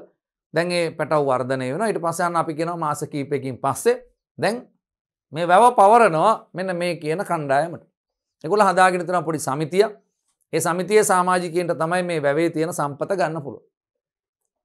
අද පවුල් 3ක් අන්න මේ දීවර කර්මාන්තේ නිරත වෙනවා. අපි එහෙම හිතමුකෝ සංඛ්‍යාව ගැන හිතන්න එපා. අන්න පවුල් කීපයක් අන්න අද මාළු ඇල්ලීමේ ක්‍රියාවලියේ නිරත වෙනවා. හැබැයි අපි ඒගොල්ලන්ව දැනුවත් කරලා තියෙනවා. අපි ඒගොල්ලන්ව විනයක් හදලා තියෙනවා. පැටවු දාන්න ඉන්න අන්න බිත්තර තියෙන, බිත්තර මලු තියෙන, බිත්තර තියෙන අන්න සත්තු අල්ලන්න එපා. කුඩාම පැටවු අල්ලන්නත් එපා. එහෙනම් කාවද අල්ල ගන්න පුළුවන්? අපි ඒගොල්ලන්ට කියලා තියෙනවා මෙන්න මේ විදියට වර්ධනය වෙච්ච මාළු පමණක් අල්ල ගන්න පුළුවන්. ඒතර ඒගොල්ලෝ මේ ආප්පන්න පාවිච්චි කරලා අන්න මේ මාළු ටික අල්ලන. ඒතර පවුල් කීපයක් අද තමන්ගේ අර පොඩි අන්න බෝට්ටු පාවිච්චි කරලා ඒවා බොහොම දියුණු තාක්ෂණික ඒවා නෙවෙයි සරල ක්‍රමවේද මේ වැඩේටත් ගැලපෙන විදිහට තියෙන්න එපා. අන්න පාවිච්චි කරලා මේගොල්ලෝ ගිහිල්ලා අන්න මාළු අල්ල ගැනීම සිද්ධ කරනවා. ඒ මාළු අල්ලලා ඒක ගේනවා ගොඩට. ගෙනාවයින් පස්සේ අර දීවර සමිතියේ නිලධාරියෙක් ඉන්නවා මේ ගේන මාළු ටික කිරා ගන්න. එයා කිරනවා. දැන් මම මාළු අල්ලන් ඇවිල්ලා ඉන්නවා. මාළු කිලෝ 100ක් අල්ලන් ඇවිල්ලා ඉන්නවා. ඒතර මාළු කිලෝ 100ක් අල්ලගෙන ආවා නම් ඊට පස්සේ එයා කිරලා බැලුවායින් පස්සේ මම මේ මාළු කිලෝ 100ට මාළු කිලෝ එකකට රුපියල් 10 ගානේ අදාළ සමිතියට ගෙවන්න. ඒතර මම රුපියල් 10 ගානේ මාළු කිලෝ 100ට රුපියල් 1000ක් මම සමිතියට දෙන්න. දීලා මාළු කිලෝ 100 මම ගන්න. මං අල්ලන් ආවේ. මාළු කිලෝ 100ක් මා ළඟ තියෙනවා. මම මාළු කිලෝයකට රුපියල් 10 ගානේ අන්න රුපියල් 1000ක් දුන්නා අර දීවර සමිතියට දීලා මාළු ටික අරගෙන ඇවිල්ලා මම ඒක වෙළඳාම සිද්ධ කරනවා. එතකොට මට මාළු කිලෝ 100 විකුණලා ලොකු ගාණක් ගන්න පුළුවන්. මාළු කිලෝ 100යි කියන්නේ මාළු කිලෝ එකක් රුපියල් 50කට අලෙවි කරා. 500කට අලෙවි කරා. පැහැදිලි? අපිට ලොකු මුදලක් හම්බ වෙනවා. එතකොට මාළු කිලෝ 100යි රුපියල් 500 ගානේ වික්කොත් එහෙම රුපියල් 50000ක් හම්බෙන්නේ. නේ? රුපියල් 500ක් නේ දැන් මාළු කිලෝ එකක් හිතන්නකෝ. ඊට වඩා වැඩි වෙන්න එපා. දැන් මේ යන විදියත් එක්ක 500යි නම් 100ෙන් වැඩි වෙච්චාම එතන 50000ක් තියෙනවා. ලොකු මුදලක්. පැහැදිලි? එතකොට ඒක සමහරලාට මට සති ගානකට ආයේ දීවර කර්මාන්තය කරන්න ඕනේ. එහෙනම් මේ ලොකු පෞල් ප්‍රමාණයක් මේකට සම්බන්ධ කරගන්න පුළුවන්. එතකොට දැන් ඔන්න මම ඔය විදියට මොකද කරන්නේ? එතකොට හැමෝම මාළු අල්ලනවා. එකෙන් අර සමිතියට යම් මුදලක් ගෙවනවා. දැන් දවසකට එතකොට අපි හිතමු දීවරයෝ 10 දෙනෙක් මාළු අල්ලනවා නම් අන්න එයාට එතකොට අර දීවර සමිතියටත් ලොකු මුදලක් හම්බ වෙනවා. 10,000ක් වගේ ලොකු මුදලක් හම්බ වෙනවා. එතකොට දැන් මේක අවුරුද්දක් ගත වුණායින් පස්සේ දීවර සමිතිය තුල මුදල් වලින් අන්න ලොකු මුදලක් එකතු වෙනවා. අන්න දවසකට 10,000ක් වුණොත් එහෙමනේ අන්න දවස් 10කට ලක්ෂයක් හම්බ වෙනවා. පැහැදිලි? නිකන් හිතන්නකො ලක්ෂ ගානක මුදලක්. ඒතකොට ලොකු ප්‍රොජෙක්ට් එකක් නේ. ගණන් සංඛ්‍යා ලේඛන හදා ගන්න වෙනවා. ගණන් ටික හදා ගන්න වෙනවා. එතකොට අපි මේ දීවර සමිතියේ එකතු වෙන මේ සල්ලි ටික අපි දීවර අමාත්‍යාංශයට දීලා වසර අවසානයේ මොකද කරන්නේ? මාළු පැටව් මිලදී ගැනීම සිද්ධ කරනවා. පැහැදිලිද? එතකොට අන්න මාළු පැටියෙක රුපියල් 3යි නැත්නම් 5යි නැත්නම් 10යි නැත්නම් රුපියල් 20 ගන්නවත් අපිට මාළු පැටව් 10 ගාණක් ගන්න අපි ළඟ සල්ලි තියෙනවා. අපි එකෙන් මක් කරනවද මාළු පැටව් අන්න මිලදී ගන්නවා දීවර අමාත්‍යාංශයෙන් අර කෘත්‍රිම අභිජනන ක්‍රම පාවිච්චි කරලා හදාගත්ත මාළු පැටව් ලක්ෂ ගානම ගියේ. පැහැදිලි? ගෙනල්ලා අපි මේ ජලාශ වලට හඳුන්වලා දෙනවා. අන්න ඒකෙදිත් දරුවෝ චුට්ටක් දැනගෙන තියාගන්න. ඔබ ඔබේ ගෙදර තියෙන මාළු ටැංකියට මාළු ගෙනල්ලා දානවනම් ඒත් මේ ක්‍රමේ පාවිච්චි කරන්න. අපි ගේන්නේ මාළු ගේන්නේ පොලිතීන් මළු වල. මේ පොලිතීන් මළු වල ගේන මාළු අපි මක් කරලාද ගෙනාවයින් පස්සේ අපි වාහනයක මේ මාළු ඉන්න මළු ටික ගෙනල්ලා ඊට පස්සේ මේ මාළු තියෙන මළු ටික ටිකක් එළියෙන් ටිකක් හොදලා අපි මේවා මක් කරනවාද අර ජලාශයට කට ගැට ගහලා තියෙද්දිම දානවා. මොකද කියන්නේ? මලු කට ගැට ගහලා තියෙද්දිම ජලාශ වලට දානවා. දැන් ජලාශ මත අර මලු පාවි තියෙනවා. ඔහොම පැයක් දෙකක් තියෙන්න අරිනවා. දැන් මොකද වෙන්නේ? එහෙම පැයක් දෙකක් තියෙනකොට අර මාළුන්ගේ ජලයේ උෂ්ණත්වයයි අන්න අපේ වැවේ උෂ්ණත්ව දෙකයි සමාන වෙනවා. ජලයේ සමාන වෙන්නේ නැහැ. ඇයි? ලවණතා සමාන වෙන්නේ නැහැ. ඔක්සිජන් ප්‍රමාණය සමාන වෙන්නේ නැහැ. ඇයි? යන්න බෑනේ ජලය. පොලිතින් මල්ල හරහා. හැබැයි උෂ්ණත්ව ප්‍රමාණය මොකද වෙන්නේ? සමාන වෙනවා. ඊට පස්සේ සහ මාළු මේ පරිසරයට යම් ප්‍රමාණයක් හුරු වෙනවා. දැන් ඒගොල්ලන්ගේ මල්ල ගැට ගහලා තියෙන කට ලෙහලා මාළුන්ගේ කැමැත්ත පරිදි අභිමතයේ පරිදි ජලාශයට නිදහස් වීම සඳහා අවස්ථාව සපයනවා. මාළුන්ගේ කැමැත්ත පරිදි ජලාශයට නිදහස් වීම සඳහා අවස්ථාව සපයනකොට බලහත්කාරයෙන් ගෙනල්ලා දානව නෙවෙයි. මාළුන්ගේ මල්ල ලෙහුවා හැලුවා හොස් ගාලා. එහෙම කරන්නේ නැහැ. මොකද එහෙම උණයින් පස්සේ මාළුන්ගේ මේ ජෛව රසායනික ක්‍රියාව වෙනස් වෙනවා. අපිත් කැමති නැහැනේ වෙනස් පරිසරයක ජීවත් වෙන්න. උසස් පෙළ විභාගයෙන් පස්සේ අන්න ඕගොල්ලන්ව සමහරලාට මාමලයා ගෙදර ගිහිල්ලා අරලිනවා. ඔයා කැමති නැහැ මාමලයා ගෙදර ඉන්න. එහෙමනම් ලොකු ප්‍රශ්නයක් ඒක. අපි කැමති අපිට සතුටින් ඉන්න පුළුවන් තැනක ජීවත් වෙන සියලුම සත්තු එසේ. ඔවුන් කැමති නැහැ. එහෙම වුණාම ඔවුන්ගේ වර්ධනය අඩාල වෙනවා. ඒ තරම් නෙවෙයි. ඔවුන්ගේ බිත්තර විකසනය අදාළ වෙනවා. ඒ තරම් නෙවෙයි ජන්මාණු හැදෙන එක, බිත්තර හැදෙන එක. ඒව අඩාල වෙනවා. මේ විවිධ ප්‍රශ්න ඇති වෙන්න පුළුවන්. ඒ හින්දා මේ සියලු සත්තුන්ට ඔවුන්ට යහපත් පරිසරයක් හදලා දෙන එක තමයි වඩා යෝග්‍ය වෙන්නේ. එතකොට ඔන්න අපි දැන් මොකද කරන්නේ? වසරක් පාසා මේ ජලාශයට එමත් නැත්නම් මේ වැවට අපි මාළු එකතු කිරීමත් කරනවා. ඒත් එක්ක අපි මාළු ඇල්ලීමත් සිද්ධ කරනවා. හැබැයි මේ සියල්ල මනා කළමනාකරණයකින් කරන හින්දා මේ වැව දීර්ඝ කාලයක් අන්න මිනිසුන්ගේ පරිභෝජනයට ගන්න පුළුවන් විනාශයටපත් නොවි. එහෙම නැත්තම් අපි අදත් දීවරයෝ පිරිසක් ගිහිල්ලා මාළු අල්ලනවා. තවත් හෙටත් තව කට්ටියක් ගිහිල්ලා මාළු අල්ලනවා. දැන් මේකේ පැටවුනුත් අල්ලනවා. බිත්තර දාන්න ඉන්න වයසේ අයත් අල්ලනවා. මේකේ ප්‍රතිඵලය මොකද වෙලා තියෙන්නේ? මේ වැව විනාශම වෙලා යනවා දකින්න පුළුවන්. ඒද අපි අර විදියට කළමනාකරණයක් කරගත්තොත් මේක ලොකු කාලයක් මේ වැව වඩා සුරක්ෂිතව මේ වැඩේ කරන්න පුළුවන්. මෙන්න මේක ලංකාව පුරාම අපිට ක්‍රියාත්මක කරවන්න පුළුවන්. එවිට අභ්‍යන්තරයේ රට අභ්‍යන්තරයේ දැවැන්ත ප්‍රෝටීන ප්‍රබව ටිකක් නිර්මාණය කරන්න පුළුවන්. ඒ කියන්නේ අන්න ලොකු මත්ස්‍ය නිෂ්පාදනයක් රට ඇතුලේ නිර්මාණය කරන්න පුළුවන්කම තියෙනවා. ඒක එතකොට මං කිව්වේ ඒක වඩා ප්‍රතිලාභයක් වෙනවා. මොකටද?